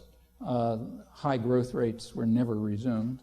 The economies have been sort of stagnating ever since. Real wages in the U.S. have been actually declining since then. And the U.S., mainly because of the Vietnam War, was no longer able to be the kind of centerpiece of the world economy. The U.S. had been the international banker, basically. Couldn't maintain that position. By 1970, Nixon, in August 1971, dismantled the entire international system. the Bretton Woods system that had been established at the end of the Second World War, in which the U.S. was the banker of last resort. He dismantled it. He introduced import surcharges. He changed the gold. The dollar had been $35 an ounce. That was the fixed rate for international funds. He eliminated that. It began to float. There was a whole series of changes that were made that essentially eliminated the international economy. And the world, and it was a reflection of the fact that the world was tripolar, or becoming tripolar, with a German-based sector and a Japan-based sector and a U.S.-based sector. Well, anybody who had their head screwed on could see that. And the Trilateral Commission was just one reflection of that fact. So, of course, everybody was some kind of trilateralist. Maybe not everyone joined the commission, but the commission wasn't all that unusual. It was just the sort of more liberal side of this group. You've been talking for about 2 hours. How long can you keep going? As long as people don't walk out. How about 2 more questions? Okay, I'll try to be a little briefer. I can't really see very well back there. Is there some? Yeah. Could you comment a little bit more on that statement about our view on Vietnam? I think it was very active against the war since one, of course, I found students, teaching the community, very unclear about the war. Very funny. You seem to say that 70%. 1990. Well, the phrase was, the question is, people, here's the story. People are given a set of, it's on all foreign policy issues. There's a study of all foreign policy issues. It's done every 4 years by the Gallup organization. That's an interesting study. And on each topic, you're given a set of choices. And the question is, and you're supposed to say, which one do I strongly agree with, or large, that kind of thing. And the one in question was, in the Vietnam War, there's a set of choices, like, noble cause, whatever. One of them at the extreme is not a mistake, but fundamentally wrong and immoral. That one's been running over 2/3 of the population. In 1982, it was 72%. In 1986, it went down to 66%. That was after 4 years of Reaganism. I just yesterday saw the one for 1990, which just came out. It's back up to 71%. Not a mistake. Fundamentally wrong and immoral. See, the farthest out you can get in the intellectual community is it was a mistake. Okay? So if you take a look at, articulate people who are considered articulate dissidents, they'll say, yeah, it was a mistake. But the public doesn't. They say it was not a mistake. It was fundamentally wrong and immoral, which is correct. It wasn't. It's not a mistake anymore. The invasion of Afghanistan was a mistake. Of course, the invasion of Afghanistan was a mistake, but that's not the problem with it. The problem with it is it was fundamentally wrong and immoral. We can see that about Afghanistan, and most of the population here can see it about Vietnam, which is very interesting because they never heard it. They can just think it individually. I'm sure that if you asked people, does anybody else think that or just you, they'd say, I'm the only person in the world who thinks it. It happens to be 71% of the population. He can't, well, no, he couldn't because he would be cut off from his business supporters. He's, after all, a representative of the business community. They don't want people to think that.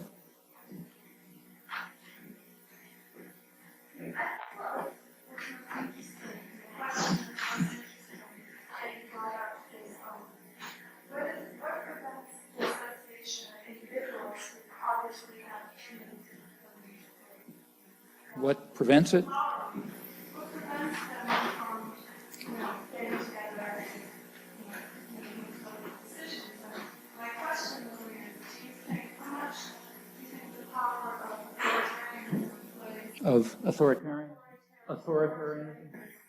Plays in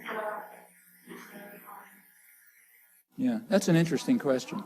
Yeah.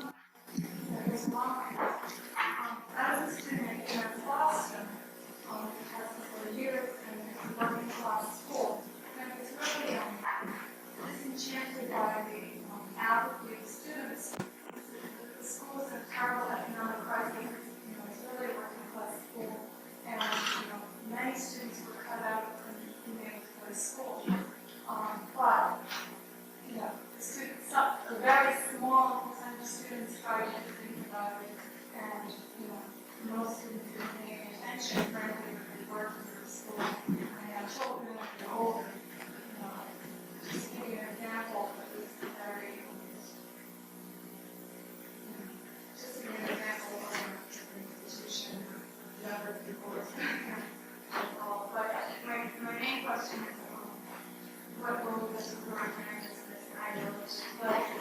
Yeah. Well, there are a lot of factors. Look, I mean, yeah, the question is what prevents people from getting organized and associated? And, what she gave the example of UMass Boston, a working class school, which is being smashed like every popular institution. But the students who are getting smashed don't want to do anything about it. They're apathetic. They don't get together and organize and so on. And the specific question was, if I heard you right, what is the role of authoritarianism, authoritarian ideology in this? Well, I mean, I don't want to try to give a glib answer or even pretend that I know the answer, because I don't. But if you look at American history, I mean, organizing is not easy. It is by no means easy. I mean, the organization of unions, which is one of the main kinds of organizing, was a bitter, brutal struggle. The United States happens to have an unusually violent labor history. I think hundreds, probably thousands of American workers were simply murdered during a period when almost nobody was killed in Europe. I mean, it wasn't until 1935 with the Wagner Act that American workers finally got the rights that had been granted in Europe in the late 19th century. That's why the Homestead affair is so interesting. I don't want to call it a strike, which everybody calls it, because it wasn't. It was a lockout. But the Homestead lockout 100 years ago, which destroyed the American Steelworkers Union, very important event. It ought to be, everybody ought to know about it. It's one of the most important events in American history. We just had the 100th anniversary, and it was a very, they called in the National Guard to destroy the Union, and they killed a lot of people, and that was the end of it. There was nothing else in Homestead until 1935. During that period, there was plenty of brutal repression. In 1919, under Woodrow Wilson, it has nothing to do with liberals and conservatives, incidentally. Wilson was supposed to be progressive. That was probably the most violent period in labor history. There was a violent repression under Wilson, which destroyed other post-World War attempts to organize. It destroyed the independent press. They kicked thousands of people out of the country. I mean, there was this Red Scare, it was called. And it was brutal. We then went into 10 years of almost total apathy. In the 1930s, people got started organizing again. It was again brutal. I mean, after the Wagner Act in 1935, the next strike wave in 1936 and 37, they were mostly suppressed and often by violence. A lot of workers were killed in the little steel strikes in 1937. And that's the way it goes. Killing is just the superficial, that's like the icing on the cake. I mean, there's plenty of repression short of killing. And it's tough.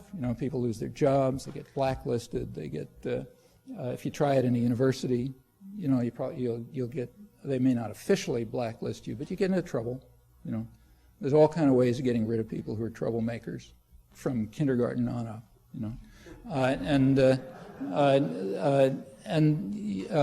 Organizing succeeds when people are willing to face those pressures and overcome them, and it's hard to know what the secret is. Sometimes people do it, I mean, you take a look at places where people for us it's a picnic. What we call repression in most of the world would be called a gift, I mean, go to a place like, say, El Salvador and try to organize there. There it's not a matter of, oh yeah, they don't like you. I mean, you end up in a ditch, cut to pieces with, after torture. That's what it means to organize there. But they still do it. They keep coming back. Tens of thousands slaughtered, and they keep coming back and doing it again. Well, that's organizing. I mean, we can talk about repression, but we're not talking about anything real by international standards. And the question is whether you want to put out the energy and the effort to do it. I mean, it happens because enough people decide, yeah, they're going to do it. I mean, look, the anti-war movement in the 60s, to take something recent, started that way. I mean, it started, I well remember back around 64 or 63, when I would be giving talks in Unitarian churches, in which there would be 4 people, one of them the organizer, one of them a drunk who had walked off the street, 2 guys who wanted to kill me, and that's the way it was until, but in 1966 in Boston, which is a very liberal city, we couldn't have meetings in churches. A meeting in the Arlington Street Church was attacked in March 1966, some of you will remember, and the whole church was defaced because there was an anti-war meeting going on inside, and there were students coming over, marching over from the universities. Arlington Street Church in downtown Boston. It took a long time before things got going. And, that's not real repression. I mean, I don't want to suggest that that's repression, not by the standards of what the U.S. does in our client states, or not even by the standards of what working class organizers have ever faced. Question is whether one wants to. I mean, the first thing you got to do is overcome the mental apathy. The belief that there's nothing else except what they tell you there is. If you believe there's nothing else except the world depicted in television comedies, okay, then they've won. If you understand, look, that's not the world, then comes the next question: am I going to try to do something about it? If enough people do, things change.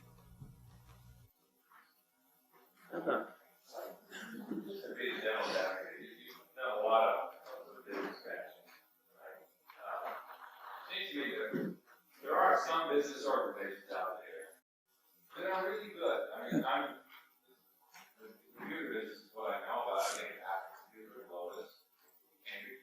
They're losing real value to their customers. Oh, yeah. They treat their workers very well.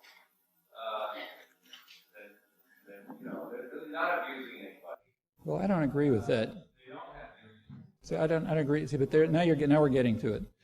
And they're probably there. Yeah. Maybe they're secretly influencing government. No, they're not. Some bad way, but I doubt it. I agree with everything except the bottom line. I mean, let's take a really harsh institution that we don't argue about, slavery. Okay, nobody thinks slavery was good, I presume.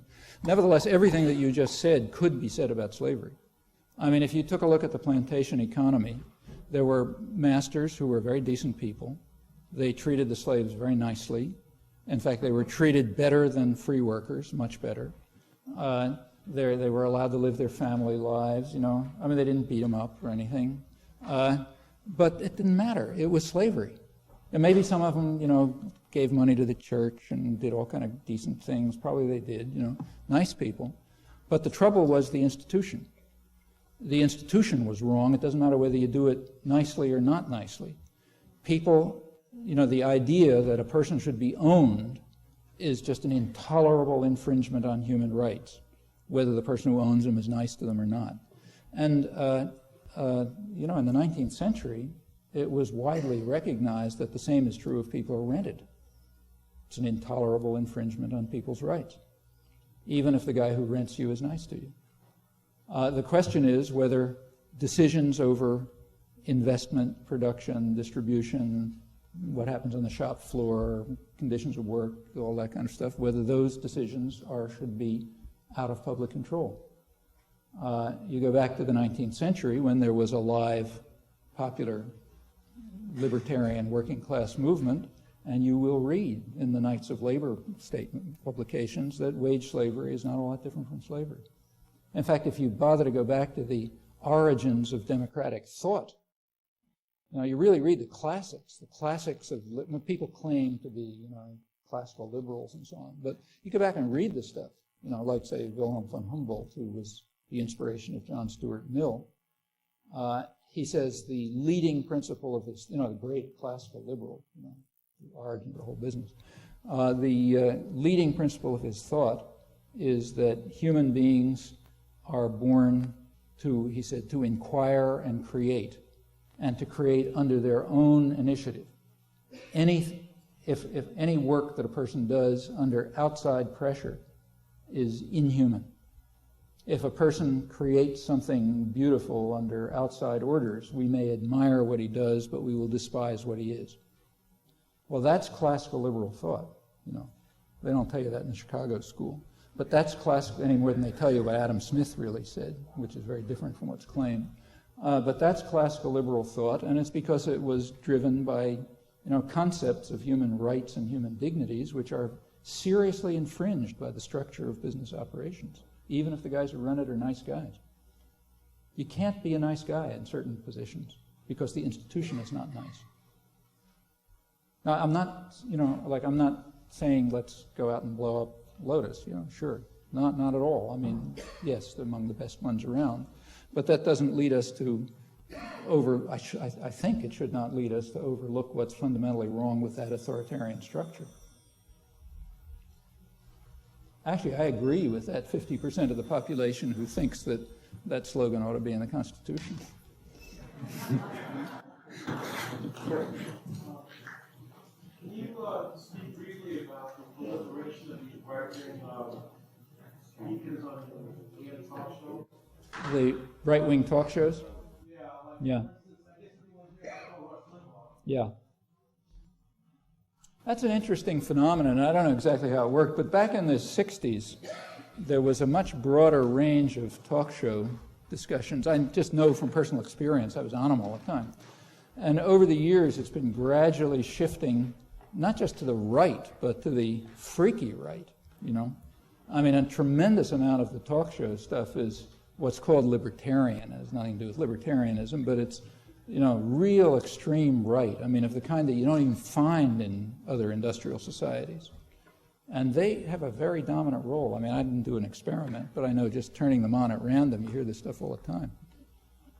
Whether that was a decision or just sort of a natural drift or something, I really don't know. Might be worth looking at. How the content of these speakers, how that affect your digestive system? I listen to them a lot, actually. I think they're kind of interesting, yeah. When I'm driving, I usually try to tune into these programs, and they're often kind of interesting. I mean, I think you're getting a very skewed part of the population. I mean, it's not a random sample of the population that sits there calling into talk shows.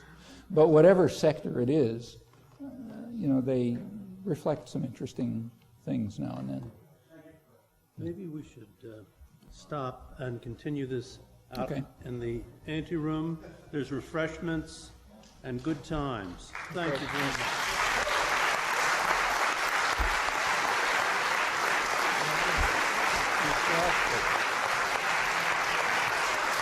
Thank you very much.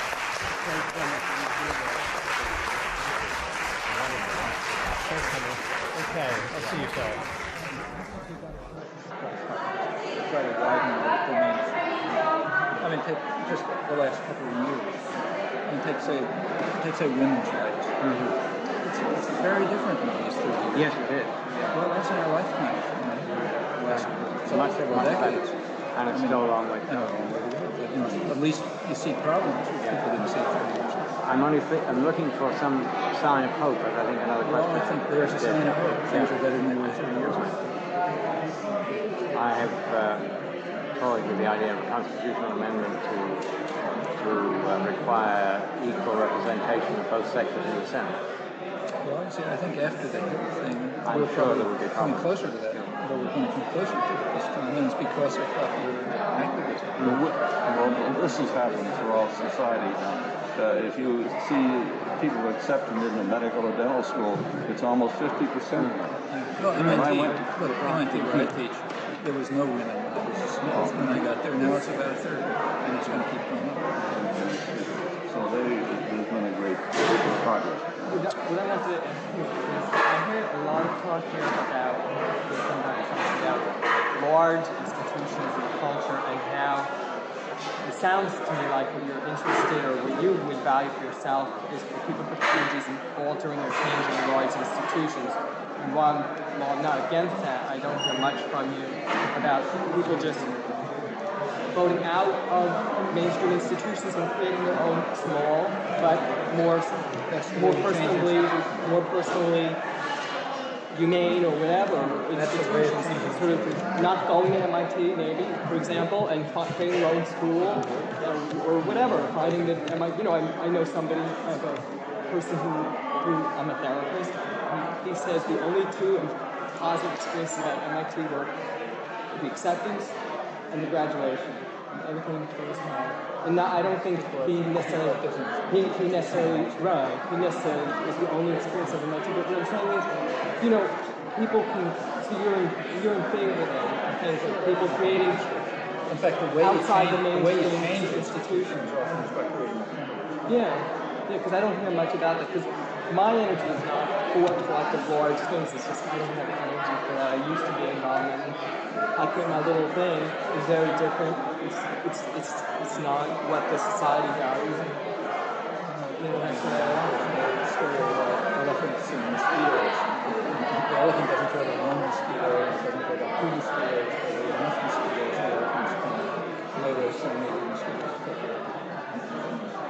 Yeah,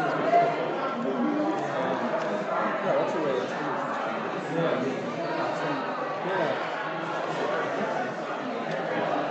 Professor Chomsky, actually a couple of questions I want to ask you. I'm one of those UMass students, or was, and I had a wonderful professor by the name of Paul Atwood, who taught until recently as part of the dismantling of urban public education in Boston, taught at the university, and I guess he's now somewhere at a community college or something, but he had a wonderful course on U.S. intervention in Central America, and that's how I got to know your book on power and ideology, which I enjoyed reading very much. And I had to do a paper for that, and I was quite fascinated by that. I also saw you speak just before the Gulf War broke out over at MIT. It was a lecture you titled The New World Order. And I've noticed that you've referred to Kennan a lot. And I always thought it was fascinating in reading the quote that you put in there, because it struck me, all right, here's a man who's very honest in the direct power concepts. It's internal. I'm sorry. It's internal. If you read what he says publicly, it's very different. I find one of the fascinating things about Kennan is to compare the internal record, which is now declassified, with his memoirs, in which he gave his own story. Okay. Well, the thing that I noticed about that, after you put in the quote there, which I actually paraphrased for the paper because I thought it was quite good, was that the government at the time, and I would assume it's probably not much different today, considered him to be a dog. He was kicked out. And he was kicked out. Okay.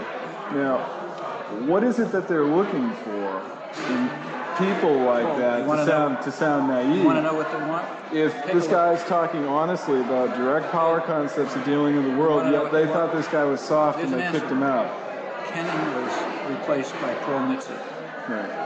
As the head of the policy planning staff. Paul Mitzi's first major production was the most important post-war document, NSC 68.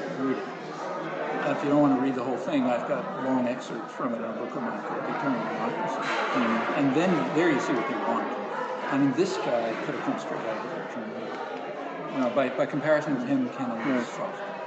But I guess the thing that I'm curious about is I don't find that Kennan was saying anything that considered soft. Now maybe I'm being too rational and too sane about how I'm viewing it. Compare it with NSC 68. Okay, and the other. Kennan was thinking about possibility. He was willing to consider negotiation. He was willing to serve the claims. Mitzi said, "Look, it's a word of the death." And we got to have repression at home because the only way we can defeat them is word of the death. Right, that puts a little bit more in the mouth. The other thing I wanted to ask her is I've noticed recently in the news they're doing a lot of focus now on Gulf War veterans and the photochemical illnesses. Now, I worked a lot with the Veterans Center, EMAS Boston, and they're pretty much all, they work in cooperation with the Joiner. I also know several of the professors at the Joiner, Paul Camacho and Kevin Bowl and all those guys. But they're all pretty much Vietnam era. And what I've noticed in the media is there seems to be a definite shift now from Vietnam era issues and Vietnam era problems, including things like Agent Orange and all that type of stuff, into historical memory. And everything since the Gulf War, if they're going to do any referencing on veterans and anything like that, they now use the Gulf War veterans, who were supposed to be the dutiful lot that ran over there and, saved the world from Saddam Hussein's aggression. And now you're starting to see some lashing out, or sort of like a slow swelling buildup now of different veterans issues coming from these veterans. Do you think that the media, to quote the title of your book, the necessary illusions that the media uses to manipulate the public, do you think that in cooperation with the government, who I am assuming is influencing the media, or at least the corporate interests that are influencing the media on presenting these necessary illusions, do you think that they're now starting to get scared that their replacement of the Vietnam era situation, which I am also assuming was that they have always looked at as a major burr in their saddle, do you think that now that they've replaced them with these Gulf War veterans, they're starting to get a little bit worried that the new illusion that they've put into place is starting to backfire on them? Right away. As soon as you had Saddam Hussein sitting there laughing at George Bush, it was getting to be an embarrassment. In fact, they're kind of in trouble. You notice they're not talking. Everybody assumed, including me, that the Desert Storm was going to be a big issue. Big Republican issue in this country. They're not talking about it. Because all they have to do is talk about it and have a look at it. See who's Right. Do you think this might provide a window of opportunity for the veterans to now bring their concerns and their issues to the forefront? That if the older Vietnam-era veterans can get together with the younger Gulf veterans, that they can bring this out in the mainstream of the media, and the government might actually have to honor benefits for these people and do something about admitting to some of this? If you want to see how hard it's going to be, take a look at our Senator Tom Kerry, who was always an opportunist. Right, he's the one that threw the medals, or supposedly threw the medals over the fence. He figured in 1970 that's going to be a good way to get himself to be president, which he wanted to be sooner or later. And then he was a big anti-war activist. Just 2 days ago, he was berating Henry Kissinger because Kissinger didn't bomb Laos. Did you catch that? Yeah, I did. There was this, he's running this, now he figures the big thing is to get on the MIA bandwagon. He had Kissinger testifying before his committee. It's his committee. He's on the committee.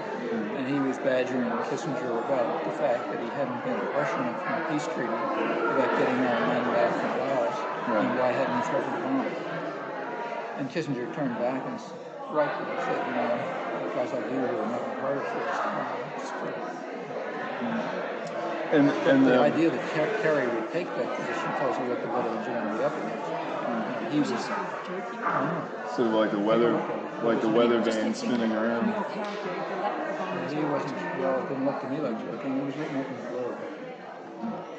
And the last quick question I have for you, I'm planning a trip to Asia next year, and I'm hoping to go to Tibet, which has been a lousy situation, understated, for the last 30 years. Well, that's what I'm going to try and do. And what I was wondering, have you, and you're obviously more attuned to a lot of sources that I'm not, have you heard anything? I heard a rumor recently that the Chinese, in trying to get more of the hard currency from the West into their country, are about to open the borders and relax some of the standards, which they tightened up in 88 and 89 due to the riots that they had over there. And are they going to allow more Western people in? And do you think they're actually going to do anything, or at least pay some more lip service towards the presentations that the Dalai Lama had made about turning the place into, a world environmental park and peace sanctuary? They want to hold on to Tibet, and they've worked very hard to crush any resistance there. I don't know if they're letting Westerners in. Is it strictly for mineral resources that they're doing it? We're not going to give up ours either. Actually, if you go back to the history of this, kind of interesting. In the 1930s, Chiang Kai-shek, our guy, was running China, and the outer provinces were not part of China. Very loosely connected with China. Tibet and Mongolia and Manchuria were really outer provinces. The West insisted that China take control of it because it was assumed that would benefit Western investment.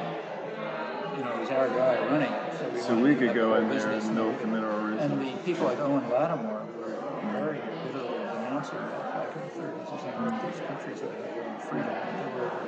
Because it's actually been in the Dalai Lama's writing that nowhere in Tibetan history, nor even in Han Chinese history, is it written that Tibet what's now known as the Tibetan Autonomous Region was ever part of China. These things are all mysticism. I mean, who owned what 1,000 years ago?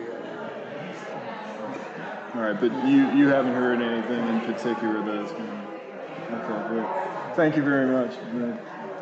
Professor, could you talk briefly about the reemergence of fascism in Germany? Germany? Yeah, it's scary. I mean, it's not just the need. Look, just a couple of days ago, you noticed that Germany expelled the gypsies. That's right. Well, that's kind of shocking. Yeah. You know? And the gypsies were treated just like the Jews, you know, during the Holocaust. Just like the Jews. About the same proportions killed. And Germany simply threw them out. Back to Romania. I mean, every country throws them out.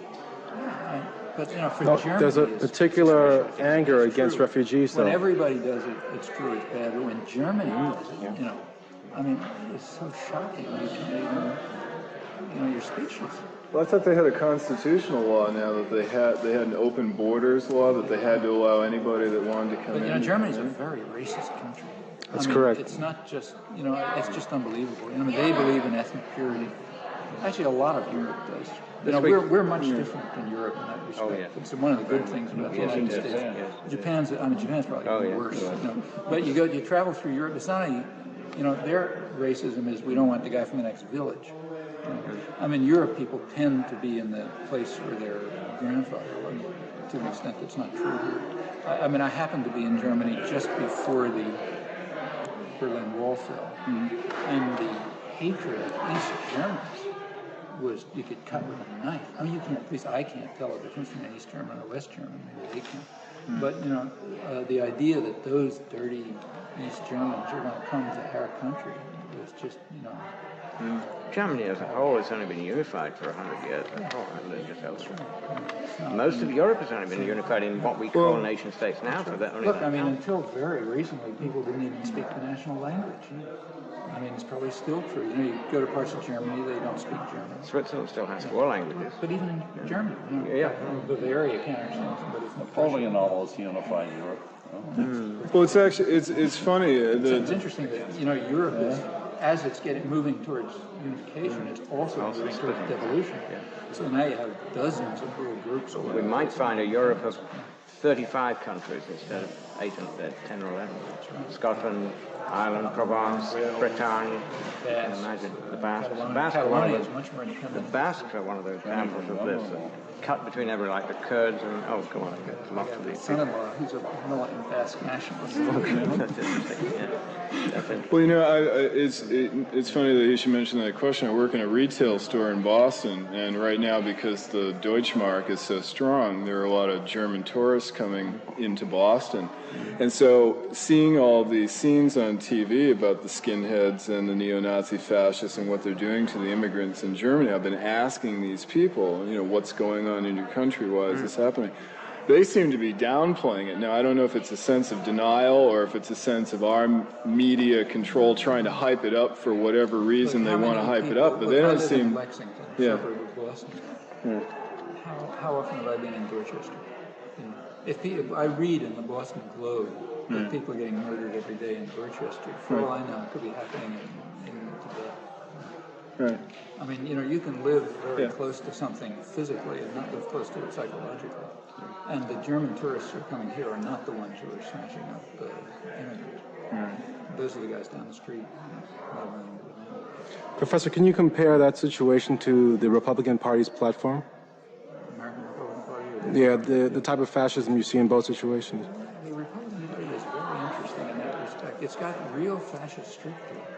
I mean, this, you know, the way that they're turning to what they call cultural issues, you know, to try to divert people away from the economic issues. And, you know, the rhetoric about social programs and family values and stuff, it's not very far. I mean, the stuff that I was reading from Hitler, it's not very far, you know.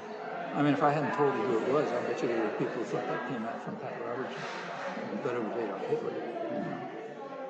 And Hitler Oh, Pat Robertson, one of these guys, you know. I mean, the differences are not that great. You know, you read the kind of stuff that's coming out about liberals and women and blacks and, you know, affirmative action. Homosexuals, too. Homosexuals. It's not very different from what I read, and I think the mechanism is the same. I mean, it's a way of trying to mobilize a mass of a population who you're going to strangle and who are really going to suffer, you know? And you want to mobilize them around something. You make them feel that their families are under attack, or their homes are under attack, or their job is under attack, or, you know, something they love is under attack by somebody, no matter who it is. That's a very deeply fascist concept. Thank you, Professor. Yeah. Well, I wish I did. But it's, I mean, the U.S. has, you know, the U.S. has 200 years of history of Haiti. We have always been against Haitian independence. Nothing new. I mean, the U.S. sent troops to Haiti to try to put down the slavery revolt. Yeah, it said, you know, in 1793 or something like that. It's 200 years we've never changed. We didn't recognize them until the Civil War. We invaded in 1915, vicious invasion. That's 20 years. Supported Duvalier after that. The minute Duvalier went out, we started trying to reinstitute it. I mean, you know, the U.S. has been trying to undercut Aristide in every possible way. It's unless something happens in the United States. I mean, actually, it's interesting. These guys understand it. The New York Times had an article. Remember in February 4th, Washington essentially canceled the embargo. Yes. Said, okay. Yes. 3 days later, the Times had a front-page article by their Haitian correspondent, Howard French, and he said something like this. He said, as long as there's no opposition to Washington's policies, they're just going to continue this. Well, it happened that the day that article came out, I was in New York, the whole city was shut down by a march, except the people were all black. That doesn't count as opposition. In fact, I looked in the press. There's nothing about it. I haven't been in Alaska, or I read it in Alaska for that. You know. But in Boston and Miami, the cities were pretty much shut down. The only reason I knew it was I was trying to get to the airport. Okay, but that's not. But the point is that, you know, unless there's opposition from people who have clout, not just New York blacks, then yeah, they'll go on doing exactly what they're doing, just like the New York Times told you. So that's the answer. Yeah, but you did involve yourself in the past with yeah, but you know, it's got to be more than that. And it's got to be real, you know, it's got to be real dedicated involvement to get policies to change. I mean, the U.S. you know, has pretty much what it wants. It wanted Mark president. It's got it to be. And yeah, big coincidence. He got 14% of the vote. Now he's prime minister. Big coincidence. Yeah. Right. Thank you very much.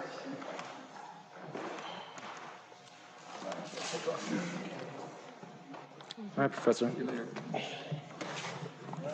you very much.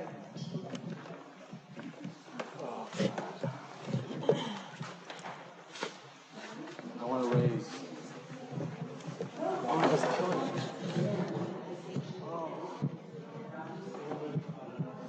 Who are you typing that for? Channel 26.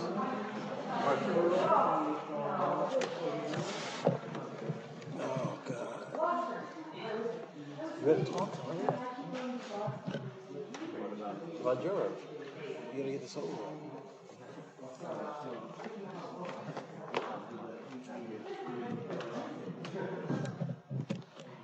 You were mentioning something about the Joyner Center? Yeah, I know. I'm pretty familiar with several of the professors in the Joyner Center. Are any of them working on medical, military issues? Yeah, I mean, they're working, you know, they work on that type of stuff all the time. The present problem for them is that